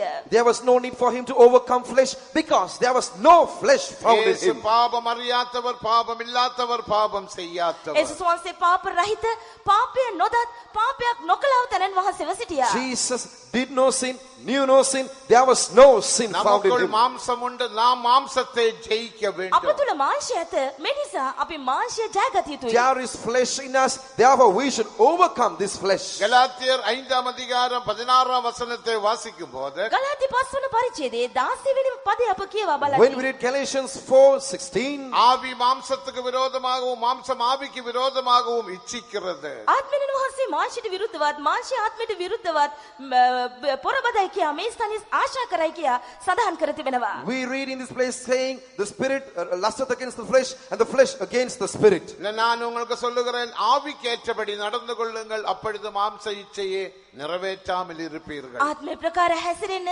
එකල ඔබ මාංශී තෘෂ්ණා ඉෂ්ට කරන්නේ නැතයි මා ඔබට කිමි. But I warn you, ye walk according to the spirit, then ye shall not fulfill the lust of the flesh. அப்படிப்பட்ட மணவாட்டி சபைக்கு நித்திய ராஜ்யத்தில் மேன்மையான இடத்தை தேவன் ஆயத்தம் பண்ணுகிறார். එබඳු මනාලියකට සදාතනික රාජ්‍යයේ ඊට තේජවත් උතුම් ස්ථානයක් උන්වහන්සේ සූදානම් කර තිබෙනවා. For such a bridal church, God is preparing an excellent place in the eternal kingdom of God. நமக்கு யாவருக்கும் அறிந்தது போல யோவான் 14:2 வசனத்தில், நான் உங்களுக்காக ஒரு இடத்தை ஆயத்தம் பண்ண போகிறேன், ஆயத்தம் பண்ணின பிறகு நான் மறுபடியும் வருவேன், உங்களை சேர்த்து கொள்வேன். අප සියලු දෙනා හොඳින් දන්නා පරිදි ශුද්ධ යෝහන් 14 වන පරිච්ඡේදයේ දෙවන පදේ, මම නුඹලාට ස්ථානයක් පිළිල කරන පිණිස යමි. මම ගොස් නුඹලාට ස්ථානයක් පිළිල කරම් නම් මා සිටින තැන නුඹලාත් සිටින පිණිස නැවත ඇවිත් නුඹලා මා ළඟට ගන්නෙමි. As you all know, John 14:2 and 3, I go to prepare a place for you, and if I go and prepare a place for you, I will come again and receive you unto myself. அந்த நித்திய ராஜ்யத்திலே சீயோனிலும் எருசலேமிலும் போய் சேர வேண்டுமானால் நீதிமான்களாக நாம் மாற்றப்பட வேண்டும். අන්නෙම සදාතනික රාජ්‍යයේ යෙරුසලමට හා සියොනට ගොස් සේන්දු වන්නට නම් අප ධර්මිෂ්ඨයන් බවට පත් විය යුතුයි. If we are to go to this Zion and New Jerusalem found in the eternal kingdom of God, நீதி என்பது தேவனுடைய சுபாவம். ධර්මිෂ්ඨකම යනු දෙවියන් වහන්සේගේ ස්වභාවයයි. we should become righteous. This righteousness is the character or nature of God. நீதி பரிசுத்தத்தையும் வெளிப்படுத்துகிறது. ධර්මිෂ්ඨකම ශුද්ධකමත් එළිදරව් කරයි. This righteousness also depicts holiness. எப்படி நாம் நீதியை பெற்றுக்கொள்ள முடியும்? කෙලෙසද අප මේ ධර්මිෂ්ඨකම ලබා How ගන්නේ? can we receive this righteousness? 4 விதத்தில் பெற்றுக்கொள்ளலாம். හතර ආකාරයෙන් මේ අපට ලබාගත හැකියි. We can receive this righteousness in 4 ways. முதலாவது உபாகமம் 6ஆம் அதிகாரம் 25ஆம் வசனத்தை வாசிக்கும் போது ද්විතීය කතාව 6 වන පරිච්ඡේදයේ 25 වන පදය අප කියවා බලද්දී When we read Deuteronomy 6:26, என்னுடைய கட்டளைகளுக்கு சாவதானமாக கீழ்ப்படிந்தால் நீ நீதிமானாக மாற்றப்படுவாய். ස්වාමීන් වහන්සේ අපට අනකර තිබෙන ලෙස මේ මුළු ආඥාව පවත්වන්නට බලා ගනිමු නම් ඒ අපට ධර්මිෂ්ඨකම වන්නේය. එනම් ඔබ ධර්මිෂ්ඨකයෙක් වනවා ඇත. Deuteronomy 6:25, and it shall be a righteousness if we observe to do all these commandments before the Lord. தேவனுடைய கட்டளைகளுக்கு கீழ்ப்படிய வேண்டும். උන්වහන්සේගේ ආඥාවලට කීකරු විය යුතුයි. We should obey the commandments of God. தேவனுடைய கட்டளை என்ன? උන්වහන්සේගේ ආඥා යනු කුමක්ද? What are the commandments of God? அப்போஸ்தலர் நடபடிகள் 17ஆம் அதிகாரம் 30ஆம் வசனத்தின்படி மனம் திரும்புவதே தேவனுடைய கட்டளை. ක්‍රියා 17 වන පරිච්ඡේදයේ 30 වන පදයට අනුව පශ්චාත්තාප වීම, පසුතැවිලි වීම උන්වහන්සේගේ ආඥාවකි. According to Acts chapter 17 verse 30, repenting is the commandment of God. எல்லோரும் மனம் திரும்ப வேண்டும் என்று தேவன் மனுஷனுக்கு கட்டளை இடுகிறார். සියලු මනුෂ්‍යයන්ට පසුතැවිලි වන පිණිස උන්වහන්සේ අනකරනසේක. Repentance is the commandment of God. Now God commandeth all men everywhere to repent. இரண்டாவது கட்டளை என்பது ஞான ஸ்நானம். දෙවන ආඥාව නම් වතුර බෞතිස්මයයි. Second commandment is the waters of baptism. மத்தேயு 28:19-20 வாசிக்கிறோம். ශුද්ධ මතෙව් 28 19 සහ 20 වන පදවල අප කියවනවා. We read that in Matthew 28:19 and 20. மூன்றாவது கட்டளை அபிஷேகத்தை பெற்றுக்கொள்வது. තුන්වෙනි ආඥාව නම් අනනම් උන්වහන්සේගේ ශුද්ධාත්ම ආලේපය ලබා ගැනීම. Third commandment is receiving the baptism of the Holy Ghost. அப்போஸ்தலர் நடபடிகள் 1ஆம் அதிகாரம் 5ஆம் வசனத்தில் வாசிக்கிறோம். ක්‍රියාපොතේ පළවන පරිච්ඡේදයේ 5 වන පදේ මේ බව අප We කියවනවා. read concerning that in Acts of the Apostles, first chapter, the 5th verse. உன்னதத்திலே பலனை பெற்றுக்கொள்ள வேண்டும் என்ற கட்டளை இட்டார். ඉහළින් පැමිණෙන බලය ලබා ගන්නයි උන්වහන්සේ අනකලසේක. He commanded that we should be endued with the power from above. தேவனுக்கு மகிமை. දෙවියන් වහන්සේට මහිමය Glory වේවා. be to God. 5வது கட்டளை පස්වෙනි අන Fifth command. மத்தேயு 11ஆம் அதிகாரம் 29-30 வசனங்களை வாசிக்கும் போது என்னிடத்திலிருந்து கற்றுக்கொள்ளுங்கள். ශුද්ධ මතෙව් 11 වන පරිච්ඡේදයේ 29 වෙනි සහ 30 වන පද කියවද්දී මාගෙන් ඉගෙන ගනිලා. According to Matthew 11:29 and 30, learn of me.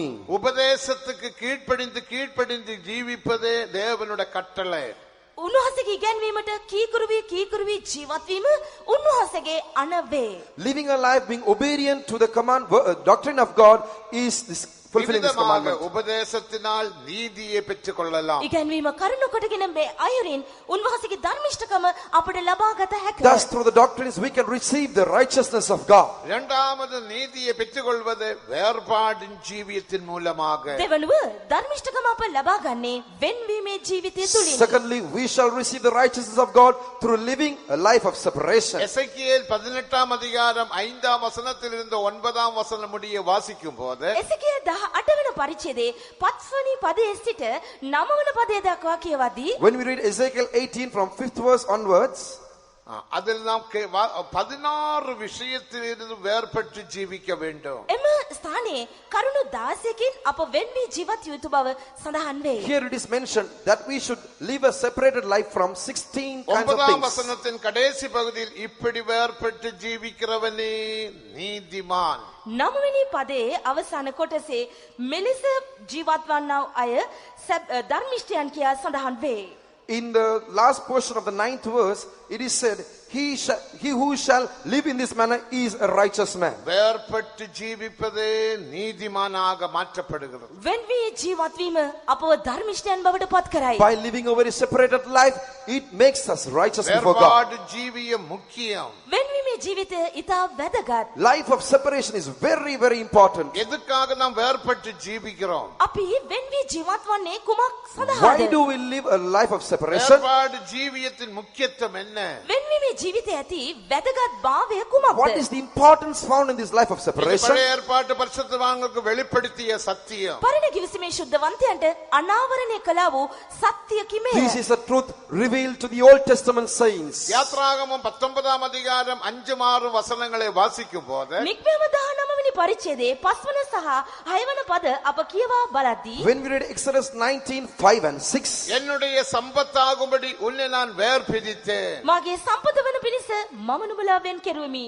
I have separated you so that ye can become my treasure. என்னுடைய ஆசாரிய கூட்டமாகும்படி உன்னை நான் வேர் பிரித்தேன். මාගේ පූජක වංශයක් වන පිණිස මම නුඹලාව වෙන් කෙරුවෙමි. I have separated you unto me to become a kingdom of priests. என்னுடைய சொந்த ஜனமாகும்படி உன்னை நான் வேர் பிரித்தேன். මා සන්තක සෙනගක් වන පිණිස මම නුඹලා වෙන් කෙරුවෙමි. I have separated you so that you can become my own people. மேலும் நாலாவது ஒரு விஷயம், லேவியராகமம் 20 அதிகாரம் 26 வசனத்தை வாசிக்கும் போது මීළඟට හතර වෙනුව ලෙවි කතාව 20 වෙනි පරිච්ඡේදයේ 24 වෙනි පදයේ කියවද්දී Fourthly, when we read Leviticus 20:24, நீ என்னுடையவனாய் இருக்கும்படி உன்னை நான் வேர் பிரித்தேன். නුඹලා මාගේ වන පිණිස මම නුඹලාව ජාතීන් අතරින් වෙන් කරගතිමි. I have separated you from among the nations so that ye can be my own people. தேவனுக்கு மகிமை. දෙවියන් වහන්සේට මහිමය. Glory be to God. இந்த உபதேசம் முதலாவது பழைய ஏற்பாட்டு பரிசுத்தவான்களுக்கு தேவன் வெளிப்படுத்தினார். මෙන්න මේ ගැන්වීම පළමුකොට පරණ කිවිසුමේ ශුද්ධවන්තයන්ට උන්වහන්සේ විසින්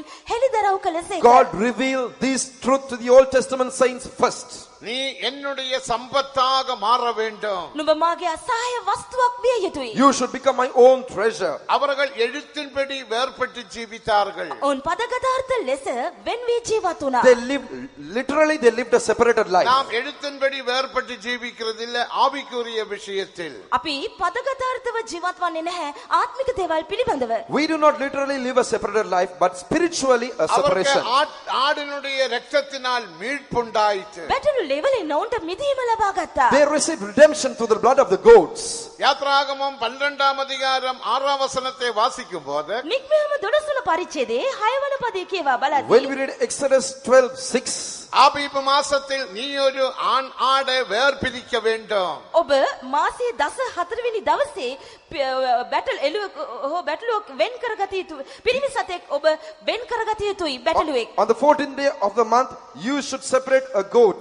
10ஆம் தேதி வேர் பிரித்து 14ஆம் தேதி அதனை நீ கொல்ல வேண்டும். 10 වෙනි දවසේදී බැටළු පැටවා වෙන් කරගෙන 14 වෙනි දවසේදී ඒ බැටළු පැටවා මරා දැමිය යුතුයි. On the 14th day, you shall separate a lamb, அந்த and இரத்தத்தை 14 days from that day, you shall slay it. வாசல்கால்களின் மேலும் குருமடி மேலும் நீ பூச வேண்டும். එම ලේ රැගෙන ගෙවල් වල උළුහව් කණු දෙකේද උඩ පඩි කඳේද ඔබ තැවරිය And යුතුයි. you should apply the blood of that lamb on the doorposts. இந்த ராத்திரியில் சங்காரக்காரன் வரப்போகிறான். මේ රාත්‍රියේදී විනාශකයා පැමිණෙයි. That night, the destroyer shall pass through. ரத்தத்தை பார்க்கிறதான வீட்டுக்குள் பிரவேசிக்க மாட்டான். ලේ තවර ඇති නිවෙස් තුලට රිංගන්නේ නැත.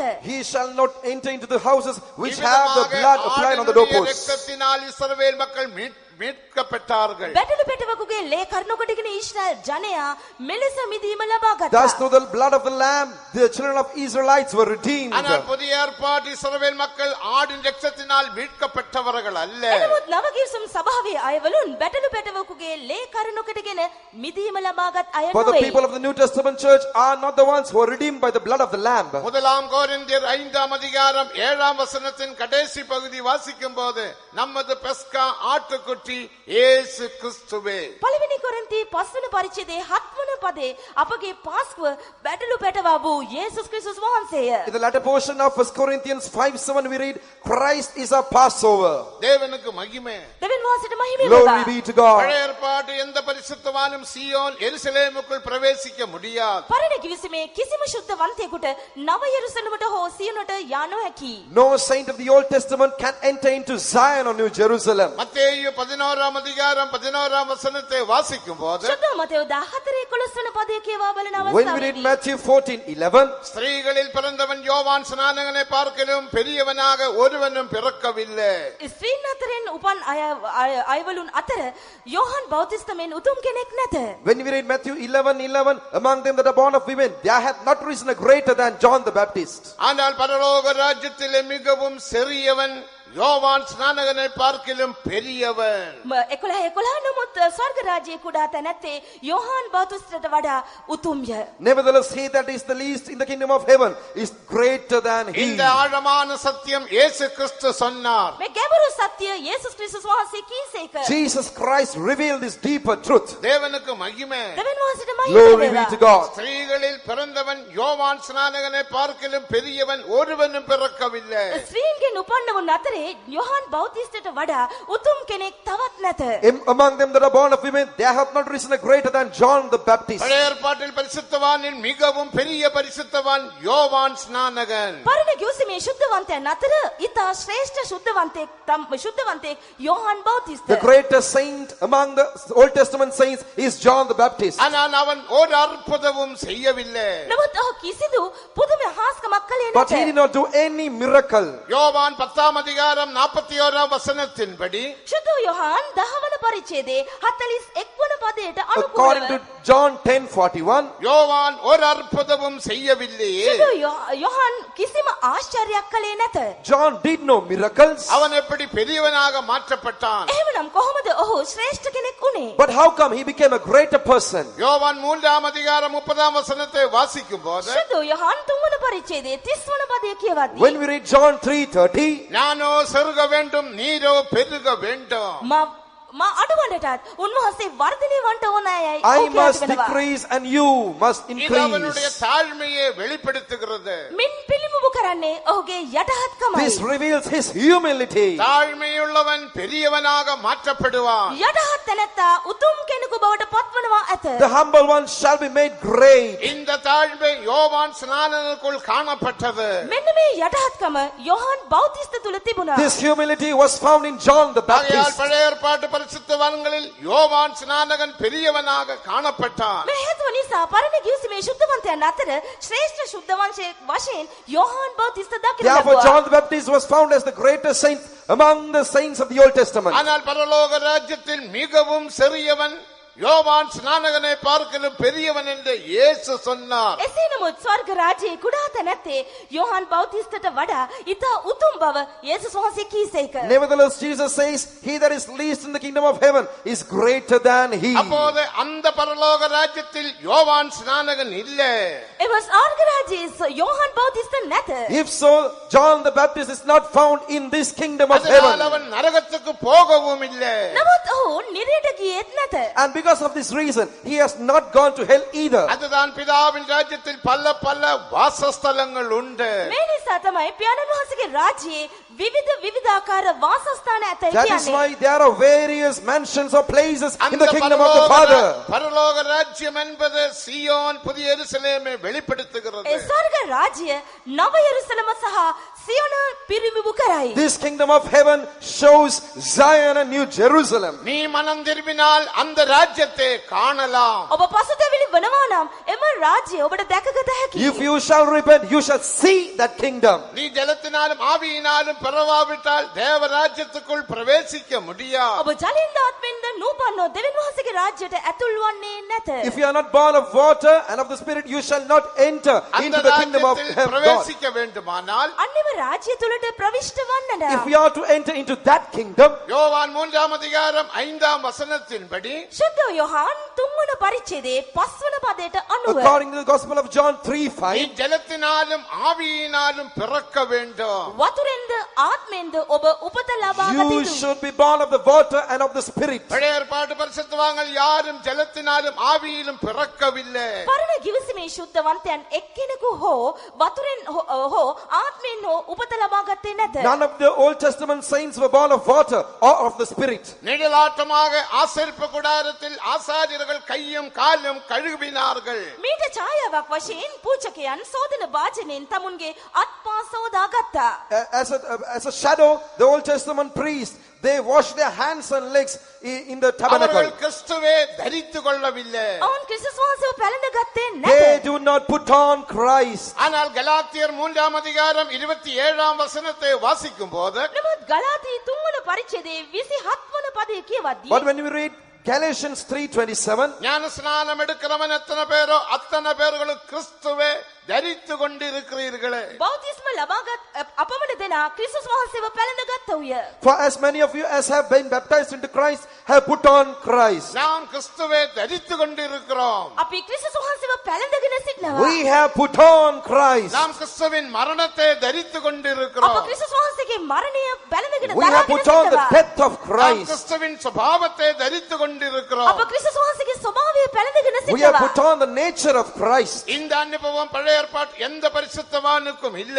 මෙම අත්දැකීම් පරණ කිව්සමේ ශුද්ධවන්තයන් එක්කෙනෙකුටව හෝ නැත. None of the Old Testament saints have this experience. பழைய ஏற்பாட்டு பிரமாணத்தின்படி ஒருவனும் பூரணப்படவில்லை. පරණ කිව්සමේ ව්‍යවස්ථාවට අනුකූලව එක්කෙනෙකු හෝ සම්පූර්ණත්වය කරා පැමිණියේ නැත. According to the law of the Old Testament, no one became perfect. கலாத்தியர் 2ஆம் அதிகாரம் 16ஆம் வசனத்தின்படி நியாய பிரமாணத்தினால் ஒருவனும் நீதிமானாக்கப்படவில்லை. ගලාති දෙවන පරිච්ඡේදයේ 16 වෙනි පදයට අනුකූලව ව්‍යවස්ථාවේ ක්‍රියා කරනු කොටගෙන එකම මිනිසෙක් හෝ ධර්මිෂ්ඨ කරනු ලැබුවේ නැත. According to Galatians 2:16, none were made perfect or righteous through the law. ஆனால் எபிரேயர் 10ஆம் அதிகாரம் 14ஆம் வசனத்தின்படி නමුත් හේබ්‍රෝ පොතේ 10 වෙනි පරිච්ඡේදයේ 17 වෙනි පදයට අනුකූලව But according to Hebrews 10:17, கிறிஸ்துவின் பலியினால் எல்லோரையும் பூரணப்படுத்தினார். 14 ක්‍රිස්තුස් වහන්සේගේ එක පූජාව කරන කොටගෙන සියලු දෙනා සම්පූර්ණ කළසේක. 14, for by one offering he hath perfected forever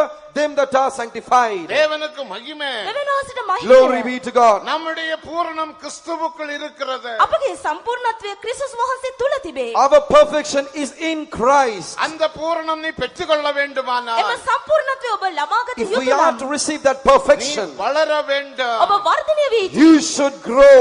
2 பேதுரு 3ஆம் அதிகாரம் 18ஆம் வசனத்தை வாசிக்கும் போது දෙවන පේතෘස් 3 වන පරිච්ඡේදයේ 18 කියවද්දී When you read 2 Peter 3:18, கர்த்தராகிய இயேசு கிறிஸ்துவின் கிருபையிலும் அவரை அறிகிறதான அறிவிலும் வளருங்கள். ක්‍රිස්තුස් වහන්සේගේ කරුණාවෙහිද උන්වහන්සේව දැනගන්නා වූ දැනගැන්මෙහිද වර්ධනය වෙයල්ලා. grow in grace and in the knowledge of our Lord Jesus Christ. நாம் வளரும்படியாக தெய்வீக உபதேசங்கள் தேவன் நமக்கு தந்திருக்கிறார். අපගේ වර්ධනය වීම උදෙසා දිව්‍යමය ඉගැන්වීම් උන්වහන්සේ අපට ලබා දී තිබෙනවා. God has given us divine doctrines so that we should grow. தலையாகிய கிறிஸ்துவுக்குள் எல்லாவற்றிலேயும் வளரும்படி 5 விதமான உத்தியோகஸ்தர்களை தந்தார் என்று நேற்றைக்கு கேட்டோம். හිස නම් වූ ශරීරයේ සියල්ලෙහිම අප ඊට එක්ව වර්ධනය වීම සඳහා තනතුරු පහක් සභාවේ උන්වහන්සේ අපට ලබා දී තිබෙන බව ඊයේ රාත්‍රී අප ඇසුවා. Yesterday we heard God has granted us 5 offices so that we should grow in Christ, the head of the church.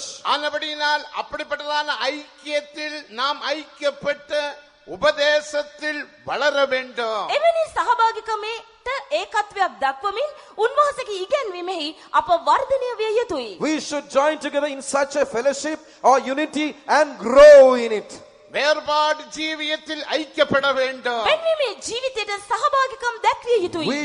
We should be united in the doctrine of life of separation. முற்றிலும் பரிசுத்தமாக்கப்படுவதில் ஐக்கியப்பட வேண்டும். සහ මුලින්ම පවිත්‍ර කරනු ලැබීමට අප සහභාගිකම් දැක්විය යුතුයි. We should be united into entirely being sanctified. முற்றும் ஜெயம் கொள்ளுகிறோம் என்ற விஷயத்தில் ஐக்கியப்பட வேண்டும். අතිශයින්ම ජය ගන්නන් කියනව කාරණේ පිළිබඳවද අප සහභාගිකම් දැක්විය යුතුයි. We should be united into becoming more than conquerors. உண்மையான ஐக்கியத்தில் நீ காணப்படும் போது සැබෑ සහභාගිකමේ ඔබ පවතිද්දී When you are found in the right unity of fellowship, உபதேசத்தில் காணப்படும் போது ඉගැන්වීමෙහි ඔබ පවතින කල when you are found steadfast in the doctrine, யோவான் 14ஆம் அதிகாரம் 23ஆம் வசனத்தின்படி நாங்கள் உனக்குள் வந்து வாசம் பண்ணுவோம். යොහන් 10:21ට අනුකූලව අප පැමිණ ඔබ තුල වාසය කරන්නෙමු. according to John 14:21, we shall come into you and dwell in you. உண்மையான ஐக்கியத்தில் வந்தால் மட்டும்தான் நீ வளர முடியும். සැබෑ සහභාගිකම තුලට ඔබ ඇතුල් වුවොත් පමණයි ඔබට වර්ධනය වීමට හැකියාව ලැබෙන්නේ. Only if you come into the right fellowship would you be able to grow. வேறுபாடு ஜீவியம் தெய்வீக சுகமளிக்கும் தெய்வீக சுகம் போன்ற உபதேசங்கள் முக்கியமான உபதேசங்கள். වෙන්නේ මේ ජීවිතය දිව්‍ය සුවේ ඉගැන්වීම යන ඉගැන්වීම් ඉතා වැදගත් වූ ඉගැන්වීම් වේ. Doctrine of the life of separation, doctrine of divine healing are very, very essential, important doctrines. இது வெறும் சிம்பிளான உபதேசங்கள். මේවා ඉතාමත් පහසු ඉගැන්වීම් වශයෙන් දකිනු These are ලබනවා. very simple doctrines. தேவனுக்கு மகிமை. දෙවියන් වහන්සේට මහිමය. Glory be to God. தெய்வீக சுகம் என்று சொன்னால் அர்த்தம் என்ன? දිව්‍ය සුවේ යන්නේහි අරුත කුමක්ද? What does it mean by saying divine healing? முதலாவது தெய்வீக ஆரோக்கியம். පළවෙනිම දිව්‍යමය නිරෝගී භාවය. Firstly, divine health. தெய்வீக ஆரோக்கியத்துக்கு தெய்வீக சந்தோஷம் தேவை. දිව්‍යමය නිරෝගී භාවය ලැබීමට දිව්‍යමය ප්‍රීතිය අවශ්‍ය For කරයි. divine health, you need divine happiness or joy. தெய்வீக சந்தோஷத்துக்கு தெய்வீக சுபாவம் தேவை. දිව්‍යමය සන්තෝෂය සඳහා දිව්‍යමය ස්වභාවය අවශ්‍යයි. For divine joy, you need divine characters. தெய்வீக சுபாவத்துக்கு ஆழமான சுத்திகரிப்பு தேவை. දිව්‍යමය ස්වභාවය සඳහා ගැඹුරු වූ පවිත්‍ර වීමක් For අවශ්‍යයි. divine nature, you need a deep sanctification. ஆம், தேவனுக்கு மகிமை. දෙවියන් වහන්සේට මහිමය වේවා. Glory be to God. அதனால யாக்கோபு 5ஆம் அதிகாரம் 16ஆம் வசனத்தை வாசிக்கும் போது යාකෝබ පොතේ 5 වන පරිච්ඡේදයේ 16 වන පදය අප කියවා When we read බලමු. James 5:16, நீங்கள் சொஸ்தம் அடையும் படிக்க நுபலா உங்கள் குற்றங்களை ஒருவருக்கொருவர் அறிக்கையிடுங்கள். விசுவாசமுள்ள ஜெபம் பிணியாளியை ரட்சியும். එබැවින් නුඹලාගේ වරද එකිනෙකාට කියාදී සුව ලබන පිණිස එකිනෙකා උදෙසා යාඥා කරපල්ලා. ධර්මිෂ්ඨ මනුෂ්‍යෙක් ඔප්පු කරන උනන්දු කන්නලව්ව කරන කොටගෙන මහත් දේශ්ඨ වෙයි. confess your faults one to another and pray for one another that ye may be healed. The effectual prayer of the fervent shall save the sick. தேவனுக்கு மகிமை. உங்கள் குற்றங்களை ஒருவருக்கொருவர் அறிக்கையிடுங்க. නුඹලාගේ වරද එකිනෙකාට කියා සිටින්න. Confess your faults one to another. இன்றைக்கு நீ தெய்வீக சுகத்தில் இருக்கிறாய். எத்தனையோ கசப்புகள், எத்தனையோ கோபங்கள், மூர்க்கங்கள், பிரிவினைகள், வைராக்கியங்கள், சந்தேகங்கள், அபிசுவாசம். இல்லையா? අද ඔබ சொந்த දිව්‍ය සුවේ மனைவியோடு பேசாதவங்க இருக்கிறாங்க. අද ඔබ வியாபாரம் எடுப்பாங்க, மனைவியோடு பேச மாட்டாங்க. என்ன ஐக்கியம்? தேவனுக்கு மகிமை. தெய்வீக சுகம், මගිමියාන උපදේශ. අද ඔබ දිව්‍ය සුවේ සිටිනවා. තිත්තකම ඊර්ෂ්‍යාව වෛරය තමාගේම පිරිය සමග තමාගේම පුරුෂයා සමග කතා නොකර එකම නිවසේ රැඳී සිටිනවා. එසේ නමුත් දිව්‍ය සුවේ රැඳී සිටිනවා. දිව්‍ය සුවේ වනාහි ඊටමත් වටිනා උතුම් ඉගෙන්වීමක් වශයෙන් Today you are දක්වනවා. found in divine healing, having all sorts of bitterness and anger and revenge in your heart against your own husband and wife. This doctrine of divine healing is a glorious doctrine. ஒருவனுக்கு பயங்கர வியாதி. එක්කෙනෙකුට ඊටමත් දරුණු රෝගයක්. One has a very fatal sickness. வியாதியோட காரணமும் எனக்கு தெரியும். ඊට හේතුව කාරණයක් මා හොඳින් දැන I සිටියා. know the reason for it also. ஐயா, ஓய் கொஞ்சம் மன்னிப்பு கேளுங்களே. සහෝදරයා ගොස් කමාවිල්ලන්න සමග වෙන්න. Brother, please go and ask forgiveness and reconcile with him. பயங்கர காலில் பயங்கர வியாதி. දෙපාවල භයානක රෝගයක්. There is some dangerous, very serious மருந்து sickness in எடுக்க his legs. மாட்டாரு. மருந்து எடுக்க மாட்டாரு. He will not take any medicine. භාවිතා නොකරයි. சிலரோட தெய்வீக சுகம் தான். நான் மருந்து எடுக்க மாட்டேன். දිව්‍ය සුවේ මම බෙහෙත් ගන්නේ නැහැ. If you ask, I'm on divine healing, I do not take medication.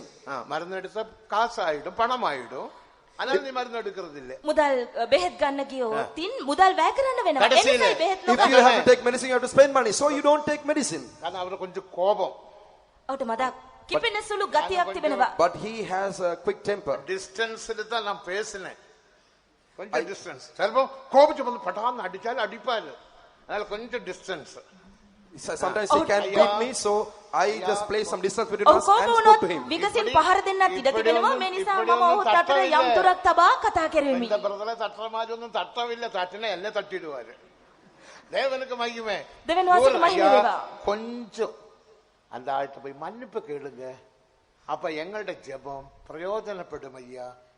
தயவு செய்து சொன்னதுதான் கிளம்பும். சாடி எழும்பி என்னை ஒரு விரட்டு விரட்டி சத்தாலும் சரி மன்னிப்பு கேட்க மாட்டேன். ඔහුට මා කිව්වා සහෝදරයා මදක් කරුණාකර ගොස් ඔබ අසවල් සහෝදරයාට කමාවිල්ලා සමගිවන්න කියා මා කීවා පමණයි ඔහු එක පාරක් සැරයක් මට සැර කරන්න පටන් ගත්තා මම නම් කමාවිල්ලන්ට යන්නේ නැත කියා කිව්වා. I humbly requested that brother, please go and ask for forgiveness and reconcile with him. Then our prayers will be of some use and you will receive deliverance. He immediately made a big noise and said, no, even if I die, I won't go and ask forgiveness. அப்படியே இறந்துட்டாரு. එහෙම ඔහු මිය ගියා. In the same state he தெய்வீக died. சுகத்தில் இருக்கிறாங்க. දිව්‍ය සුවය සිටිනවා. Now people are on divine healing, ஆனா கசப்பு, නමුත් but තිත්තකම there is bitterness, வைராக்கியம், වෛරය revenge. பேச்சு இல்ல. කතා බහ නැහැ. They do not talk இது with each என்ன other. தெய்வீக சுகம்? මේ මොන දිව්‍ය What සුවයක්ද? sort of divine healing is நீ this? தெய்வீக சுகத்துக்கு விரோதமாக கிரியை செய்கிறாய். ඔබ දිව්‍ය සුවයට විරුද්ධව ක්‍රියා කරනවා. You are working against divine healing. தெய்வீக சுகம் என்ன? දිව්‍ය සුවය යනු කුමක්ද? What is divine healing? பெரிய சிம்பிள் உபதேசம். දිව්‍ය සුවය ඉතාමත් සරල පහසු It ඉගැන්වීමකි. is a very, very simple doctrine. தேவனுக்கு மகிமை. දෙවියන් වහන්සේට මහිම Glory වේවා. be to God. முதலாவது පළමු කොට Firstly, உன்னை சுத்திகரித்துக்கொள். ඔබ පවිත්‍ර කරගන්න. sanctify yourself. யாரோடாவது உனக்கு கசப்பு இருந்தா போய் மன்னிப்பு கேளுங்க. යම් කෙනෙක් සමග ඔබට තිත්තකමක් අමනාපයක් තිබේ නම් ගොස් සමගි වෙන්න. If you have any bitterness against anyone, please do go and ask for ஏதாவது forgiveness. பொருள் திருடி இருந்தால் உன் வீட்டில் இருந்தால் அந்த பொருளை கொண்டு போய் கொடுத்து மன்னிப்பு கேளுங்க. යම් සොරාගත් බඩු භාණ්ඩ ඔබගේ නිවසේ තිබෙනවා නම් ඒවා නියමිත තැනට ගොස් බාර දෙන්න. If there is any particular thing which you have stolen from somebody, please go and give it back. ஃபேக்டரியில் இருந்து ஆபீஸில் இருந்து சில பொருட்களை திருடி சிலர் கொண்டு வருகிறார்கள். அதொன்று பரவாயில்லை. ஆபீஸரே திருடுறாங்க, பின்ன நாம் திருடினால் எப்படி? நீ யாரு? நீ சியோன், நீ எருசலேம். ஆபீஸர் யாரு? அவன் நரகம். அவன் திருடலாம், நீ எப்படி திருடலாம்? நிறைய கதைகளுக்கு நேரமாய் விட்டு நான் முடிக்க போறேன். රැකියා කරන ස්ථානයේ සමහර දේවල් සොරාගෙන පැමිණෙනවා. කමක් නැහැ කියා කියනවා. එසේ නොවේ රැකියා කරන ස්ථානයේ සිටිනවා නිරේ. නමුත් ඔබ එසේ නොවේ. සියොන හා යෙරුසලමට කැඳවනු ලැබ තිබෙනවා. Certain people steal certain things from their factories or offices, and when you ask them, no, it doesn't matter, they say, and say the others are also stealing. The one who is stealing in your office, he is going to hell. But you are Zion and New Jerusalem. நல்ல ஜெபிக்கிறவனுக்கு ஜெபம் வரவில்லை. හොඳට යාඥා කරන තැනැත්තියට යාඥාව පැමිණෙන්නේ නැහැ. A person who really prays well, now he is unable to pray. ஜெபிக்க உட்கார்ந்த உடனே ஒரு மரக்கட்டை தான் எனக்கு முன்னால வந்து நிக்குது. என்னடா மரக்கட்டை வருது? சிலுவை தானே வரணும். இவனுக்கு மரக்கட்டை வருது. A particular person. சீக்கிரம். පාස්ටර් මම යාඥා කරන්න දන ගැසූ ගමන්ම මට ලී කොටයක් පෙනෙනවා. ඒ විට මං කිව්වා ලී කොටයක් කොහොමද පේන්නේ? කුරුසේ නෙවෙයිද ඔබට පෙනෙන්න ඕනේ A කියලා. person came and told me, Pastor, when I pray, a particular law comes to my mind or vision or mind. மரக்கட்டையை பார்த்திருக்கிறீர்களா என்று கேட்டேன். ඒ ලී කොටේ ඔබ කොහේ හරි දැක්කද කියලා මං ඇහුවා. I asked him, have you ever seen this log anywhere else? நான் பார்த்திருக்கிறேன். ඔව් මං බල දැක තිබෙනවා. He said, yes, I've seen it இப்போ அந்த somewhere. மரக்கட்டை எங்க இருக்கு? දැන් මේ ලී කොටේ තිබෙන්නේ කොහේද? Now where is that log? என் வீட்டில் இருக்கு. අපේ ගෙදර. It is in my house. அது எங்க இருந்தது? ඒ තිබුණේ කොහේද? Where was it earlier? அது பக்கத்திலே தோட்டத்தில் காணப்பட்ட ஒரு தேக்கு மரத்தினுடைய சின்ன துண்டு, அது நான் தூக்கிட்டு வந்தேன். தூக்கிட்டு வந்துட்டு இப்ப சொல்றாங்க ஜபாவி வருதில்லை. எப்படிதான் வரும்? திருடி நமக்கு ஜபாவி வருமா? வராது. ඒ යාබද වත්තේ තිබුණොත් ඒක ලී කොට කෑල්ලකි ඒ රැගෙන ගොස් තබාගෙන සිටිනවා. හොරකම් කරපු පුද්ගලයාට යාඥාව එයිද? එන්නේ නැහැ. This teak log was found in the neighbor's garden. He had stolen it and kept it in his house. So if this one keeps this thing in his house, stealing it, how can he get the spirit of prayer to pray? முதலாவது அந்த கட்டையை கொண்டு கொடுத்து அந்த ஐயா கிட்ட போய் மன்னிப்பு கேளு. පළමුකට ලී කොට ගෙන ගොස් ඒ සහෝදරයාට බාර දී කමාවිල්ලන්න. I told him, first take this log and give it to the owner and ask forgiveness from him. இவர் நல்ல ஒரு மனுஷன். ඔව් ඉතා හොඳ පුද්ගලෙක්. He is a very good believer. பக்கத்துல வீட்டுக்காரரும் நல்ல மனுஷன், அவர் பெரிய பணக்காரர். අසල්වැසි පුද්ගලයාද යහපත් පොහොසත් මනුෂ්‍යයෙක්. Even the neighbor was a very good rich man. போய் கொடுத்த ஐயா உங்களோட தோட்டத்துல இந்த கட்டை கடந்து நான் ஒரு ஸ்டூல் செய்யலாம் நினைச்சு எடுத்துட்டு போனேன். ஆனா எனக்கு இது கொண்டு போனதுல இருந்து ஜபாவி இல்ல, என்கிட்ட பாச சொல்லிட்டாரு. திருப்பி கொண்டு கொடுத்து அவர்கிட்ட மன்னிப்பு கேட்க சொல்லி உடனே பாருங்க, ஐயோ இவ்வளவு நல்ல மனுஷன், கட்டை எனக்கு வேண்டாப்பா, நீ கொண்டு போ. நீ எதுக்கு கொண்டு போனே? ஸ்டூலுக்கு தானே. நான் உனக்கு 6 நாற்காலி வாங்கி தரேன், 6 சின்ன டேபிள் வாங்கி தரேன்னு சொல்லி வாங்கி கொடுத்தாரு. மன்னிப்பு கேட்டா பாருங்க ஸ்டூல் கிடைக்கும். நீ திருடின ஒரு ஸ்டூலும் கிடைக்காது. This brother, he had taken the log and gone to the owner and told him, please forgive me, I found this in your garden and I took it to make a stool for myself. Then my pastor, and then I lost my prayer, spirit of prayer. When I told this to my pastor said, go give this and reconcile with him. And so I brought this, please do forgive me. And then the owner told me, you please take it with you, you are a very good man. And you took it to make a stool. I will buy you 6 chairs and 6 stools. You take this and fulfill your purpose. ඇතිලිවන්ත සහෝදරයා එම සහෝදරයා සොරාගත් අයිති හිමිකරු වෙතට ගොස් පැවසුවා මෙන්න මම stool එකක් සෑදීම සඳහා මේ ලී කොටේ ඔබගේ වත්තෙන් සොරාගෙන ගියා මේ ලබා ගන්න පාස්ටර් මට පැවසුවා මේ යලිත් ඔබට ලබා දෙන්න කියා මට සමා වෙන්න කියා එවිට ඔහු කිව්වා මම ඔබට පුටු 6ක් සහ ස්ටූල් 6ක් ලබා දෙන්නම් කියා ඔබ කමාවිල්ලා බලන්න ඔබටත් මේ වගේම ලැබෙයි. சிலருக்கு ஒரு எண்ணம் உண்டு, நாம் பழைய விசுவாசி, நாம் பழைய ஊழியக்காரர், நான் என்ன செய்தால் ஆண்டவர் அதெல்லாம் கஞ்சாடையா விட்டு விடுவாரு, என் பாவம் எல்லாம் இவாபரேஷனாக போய்விடும்.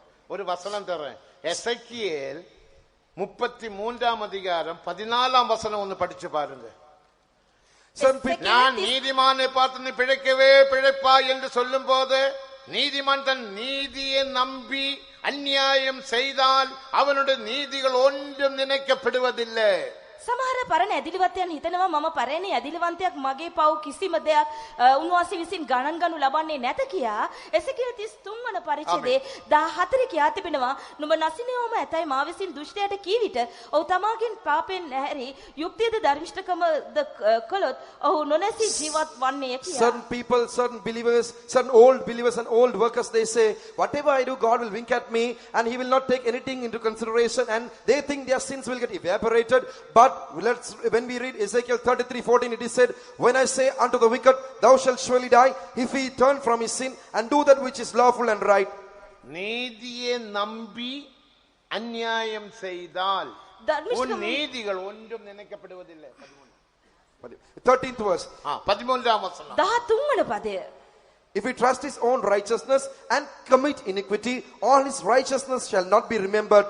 But for his iniquity that he hath committed, he shall die for it. ඔහු තමාගේ ධර්මිෂ්ඨකම කෙරෙහි විශ්වාස කරමින් අයිතුකම් කළොත් ඔහුගේ සියලු ධර්මිෂ්ඨකම් සිහි කරනු නොලබන්නේය. ஆகையால் நம்முடைய ஜீவியம் நீதியுள்ள ஜீவியமாக மாறட்டும். අපගේ ජීවිතය ධර්මිෂ්ඨ ජීවිතයක් බවට පත් Therefore, වේවා. let our lives be transformed as a righteous one. உபதேசத்துக்கு கீழ்ப்படிவோமாக. ඉගැන්වීමට කීකරු වෙමු. Let us obey the வேறுபட்டு doctrines. ஜீவிப்போமாக. වෙන් වී ජීවත් වෙමු. Let us live a life of separation. மூன்றாவது நீதியின் கிரியைகள் செய்வோமாக. පළමුවෙන්ම ධර්මිෂ්ඨකමේ ක්‍රියා කරමු. Thirdly, let's do works of righteousness. நாலாவது எப்போதும் சுத்திகரிப்போமாக. සෑම විටම හතර වෙනුව පවිත්‍ර Fourthly, let වෙමු. us always sanctify ourselves. நீ பாவம் செய்தாலும் செய்யாவிட்டாலும் சுத்திகரிக்க வேண்டியது அவசியம். පව් කළත් නැතත් අනිවාර්යෙන්ම ඔබ පවිත්‍ර වීම අත්‍යවශ්‍ය Whether you කරුණකි. commit sin or not, it is very essential that you sanctify yourself. தானியேல் பாவம் செய்யாத தேவனுடைய மனுஷன். දානියෙල් වනාහි පව් නොකළා වූ දෙවියන් වහන්සේගේ මනුෂ්‍යයෙකි. Daniel was a man of God who never committed ஆனால் sins. தானியேலின் புஸ்தகம் 9ஆம் அதிகாரத்தில் பாபாரிக்க செய்தார். දානියෙල් 9 වන පරිච්ඡේදයේ පව් කියා සිටීම සිදු කළ බව සඳහන් වේ. In the 9th chapter of Daniel here he confesses and sanctifies himself. பாபாரிக்க செய்வது தேவனுக்கு பிரியமான காரியம். පව් කියා සිටීම උන්වහන්සේට ප්‍රසන්නදායක ක්‍රියාවකි. Making a confession of sin is a very pleasant thing unto the தானியேலே Lord. நீ மிகவும் பிரியமானவன் 22ஆம் வசனம். 22 වන පදයේ කියා තිබෙනවා ඔබ බොහෝ සෙයින් මට ප්‍රසන්න පුද්ගලයෙකි. In the 22nd verse we read, "O Daniel, thou art very beloved." ஆகையால் நீதியில் வளரும்படிக்கு நீதியின் உபதேசங்களுக்கு சட்ட பிரமாணங்களுக்கு கீழ்ப்படிந்து ஜீவிக்க வேண்டும், வேறுபட்டு ஜீவிக்க வேண்டும், நீதியின் கிரியைகள் செய்ய வேண்டும், நீதியில் நம்மை சுத்திகரிக்க வேண்டும். ධර්මිෂ්ඨකමේ වර්ධනය වීම සඳහා ධර්මිෂ්ඨකමේ ක්‍රියා කළ යුතුයි. ධර්මිෂ්ඨකමට අපව බාර කළ යුතුයි. වෙන්වීමේ ඉගැන්වීම් වලට අනුකූලව අප ජීවත් විය යුතුයි. අපව පවිත්‍ර කර ගැනීමටත් වග බලා ගත යුතුයි. Therefore, in order to grow in righteousness, we should obey the commandments of God. We should preserve the life of separation. We should do the works of righteousness and sanctify ourselves always. நாம் சுத்திகரிக்கணும். சுத்திகரிக்க வசனம் எங்க இருக்கு? அப்போ 1 பரிசுத்த கொரிந்தியர் கதை 6ஆம் அதிகாரம் 9 10 11 வசனம். පළවෙනි කොරින්ති 6 6 වෙනි පරිච්ඡේදයේ 9 10 11. 9 සහ 10 11 කියන පද පවිත්‍ර වීම පිළිබඳව. When we read 1 Corinthians 6, 9, 10 and 11, we shall read about the cleansing or sanctification. நீங்களும் இப்படிப்பட்டவர்களாய் இருந்தீர்கள், ஆகிலும் இயேசுவின் நாமத்தினாலும் அவருடைய ஆவியினாலும் கழுவப்பட்டீர்கள், நீதிமான்களாக்கப்பட்டீர்கள், பரிசுத்தவான்களாக்கப்பட்டீர்கள். නුඹලාගෙන් සමහරු ඒ බන්ධව සිටියෝය. නමුත් ස්වාමී යේසුස් ක්‍රිස්තුස් වහන්සේගේ නාමයෙන්ද අපගේ දෙවියෝ ස්වාමීන් වහන්සේගේ ආත්මයන් තුලද නුඹලා සෝදනු ලැබුවෝය, ශුද්ධ කරනු ලැබුවෝය, ධර්මිෂ්ඨ කරනු ලැබුවෝය. 11th verse says, such were some of you, but ye were washed, but ye are sanctified, but ye are justified in the name of the Lord Jesus and by the Spirit of our God. நாம் எல்லாரும் எழும்பி நிற்போமா? අප සියලු දෙනාම නැගිට Let's all සිටිමු. stand up. ஒரு 5 நிமிடத்துக்குள்ள கூட்டத்தை முடிக்க போறோம். විනාඩි 5කින් අප මේ රැසීම අවසන් කරන්නට We are යනවා. going to conclude this service in another நம்முடைய 5 minutes time. வாசஸ்தலத்தில் நாம் போய் சேருவோமாக. අපි අපගේ වාසස්ථානයට ගොස් සේන්දු වෙමු. Let's all go and enter into our அப்பொழுது dwelling நீதிமான்கள் place. பிதாவின் ராஜ்யத்தில் சூரியனை போல பிரகாசிப்பார்கள். එකල පියාණන් වහන්සේගේ රාජ්‍යයේ ධර්මිෂ්ඨයෝ සූර්යමෙන් බැබලෙනවා Then ඇත. shall the righteous shine forth as the sun in the kingdom of their Father. யாரோடாவது கசப்புகள் வைராகியங்கள் இருந்தால் இப்போதே நீ தீர்மானம் பண்ணிக்கொள்ளுங்க. கூட்டம் முடித்தவுடனே அவரிடத்தில் போய் மன்னிப்பு கேளுங்க. இராவிட்டால் வீட்டில் சென்று மன்னிப்பு கேளுங்கள், உப்புரவாய் கொள்ளுங்கள். යම් කෙනෙකු සමග තිත්තකම කෝපය තිබේ නම් රැසීම අවසන් වී ගොස් සමාව අයදින්න, එසේත් නැත්නම් නිවසට ගොස් කමාවිල්ලා සමගි වන්න. If there is a person who has bitterness or anger against another, you decide to go and reconcile with that person soon after the service, or to go home and reconcile as soon as possible. நாம் எல்லோரும் எடுத்துக்கொள்ளப்பட வேண்டும். අප සෑම කෙනෙක්ම සියල්ලෝම ඔසවාගනු ලැබීතු. All of us should be நாம் raptured or caught எல்லோரும் up. பிதாவின் ராஜ்யத்தில் சூரியனை போல பிரகாசிக்க வேண்டும். අප සියල්ලෝම පියාණන් වහන්සේගේ රාජ්‍යයේ සූර්යමෙන් බැබලිය All of යුතුයි. us should shine as the sun in the kingdom of our Father. அழைத்தவர் உண்மையுள்ளவர், அவர் அப்படியே செய்வார். කැදවූ තැනන් වහන්සේ විශ්වාසවන්තයි. උන්වහන්සේ එය එසේම ඉෂ්ටද කරන He that has සේක. called us is faithful, he shall perform it. யாரெல்லாம் தீர்மானம் பண்ணுகிறீர்களோ அவர் மேல் தேவனுடைய ஆவி வந்து இறங்க போகிறது. 2 நிமிடங்கள் மட்டும். කවුරු තීරණය කරනවද? එවන් අය මතට Bala, වාසිකාලේ Bala, බැසෙනවා Bala. විනාඩි 2ක් පමණි. On all those who are designed, the Spirit of God is descending for just 2 minutes. எல்லாரும் ஆவியில் நிரம்புங்கள். සියලු දෙනා ආත්මෙන් පිරෙන්න. All get filled in the Spirit. உன்னை தாழ்த்தி ஆவியில் நிரம்புங்கள். ඔබ යටත් කොට ආත්මෙන් පිරෙන්න. Humble yourself and get filled in the அந்நிய Spirit. பாஷையில் பேசுங்கள், பேசுங்கள். අන් භාෂා කතා කරන්න. Speak in tongues. எல்லா கசப்புகள் வைராகியங்கள் மாறட்டும். තිත්තකම වෛරය මේ සියල්ල වෙනස් වේවා. Let all bitterness and anger be changed. இதோ சுத்திகரிக்கும் தேவன் பிரதான ஆசாரியன் நமது மத்தியே உலாவுகின்றார். පවිත්‍ර කරන ස්වාමීන් වහන්සේ උත්තම පූජකයන්න් වශයෙන් අප මැදේ සක්මන් කරන The වගයි. God who sanctifies us as the high priest, he is moving in our midst. ஆமென், ஆமென், ஆமென், ஆமென். எல்லாரும் கரங்களை தட்டி தட்டி ஆவியில நிரம்புங்கள். සියලු දෙනා අත්පොළසම් දෙමින් ආත්මෙන් පිරෙන්න. Clap your hands and get filled in the Spirit. बोलो दिलाई डबल अप चटा नमना दिलाई डबल अप चटा नमना दिलाई डबल अप चटा. சுத்தம் செய்யும், சுத்தம் செய்யும், சுத்தம் செய்யும், சுத்தம் செய்யும், சுத்தம் செய்யும்.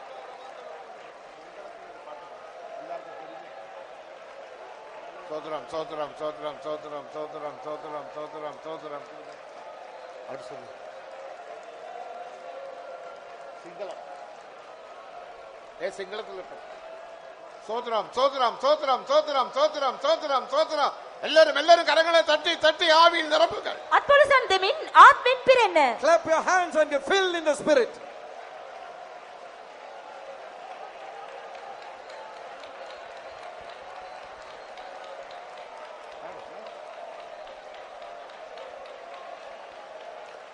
සුද්ධාත්මය වගුරා ඔබගේ ප්‍රේමෙන් මා පුරවන්. සුද්ධාත්මය වගුරා ඔබගේ ප්‍රේමෙන් මා පුරවන්. ආලේපය දැන් වඩින වෙලේ දේව බලයෙන් මා පිරෙන වෙලේ ප්‍රීතියයි Hallelujah, amen. ප්‍රීතියයි පිරේ අද ගැඹුරේ. සුද්ධාත්මය වගුරා ඔබගේ ප්‍රේමෙන් මා පුරවන්. සුද්ධාත්මය වගුරා ඔබගේ ප්‍රේමෙන් මා පුරවන්. ආලේපය දැන් වඩින වෙලේ දේව බලයෙන් මා පිරෙන වෙලේ ප්‍රීතියයි පිරේ අද ගැඹුරේ. ප්‍රීතියයි පිරේ අද ගැඹුරේ. සුද්ධාත්මය වගුරා ඔබගේ ප්‍රේමෙන් මා පුරවන්. සුද්ධාත්මය වගුරා ඔබගේ ප්‍රේමෙන් මා පුරවන්. සුද්ධාත්මය වගුරා ඔබගේ ප්‍රේමෙන් මා පුරවන්. සුද්ධාත්මය වගුරා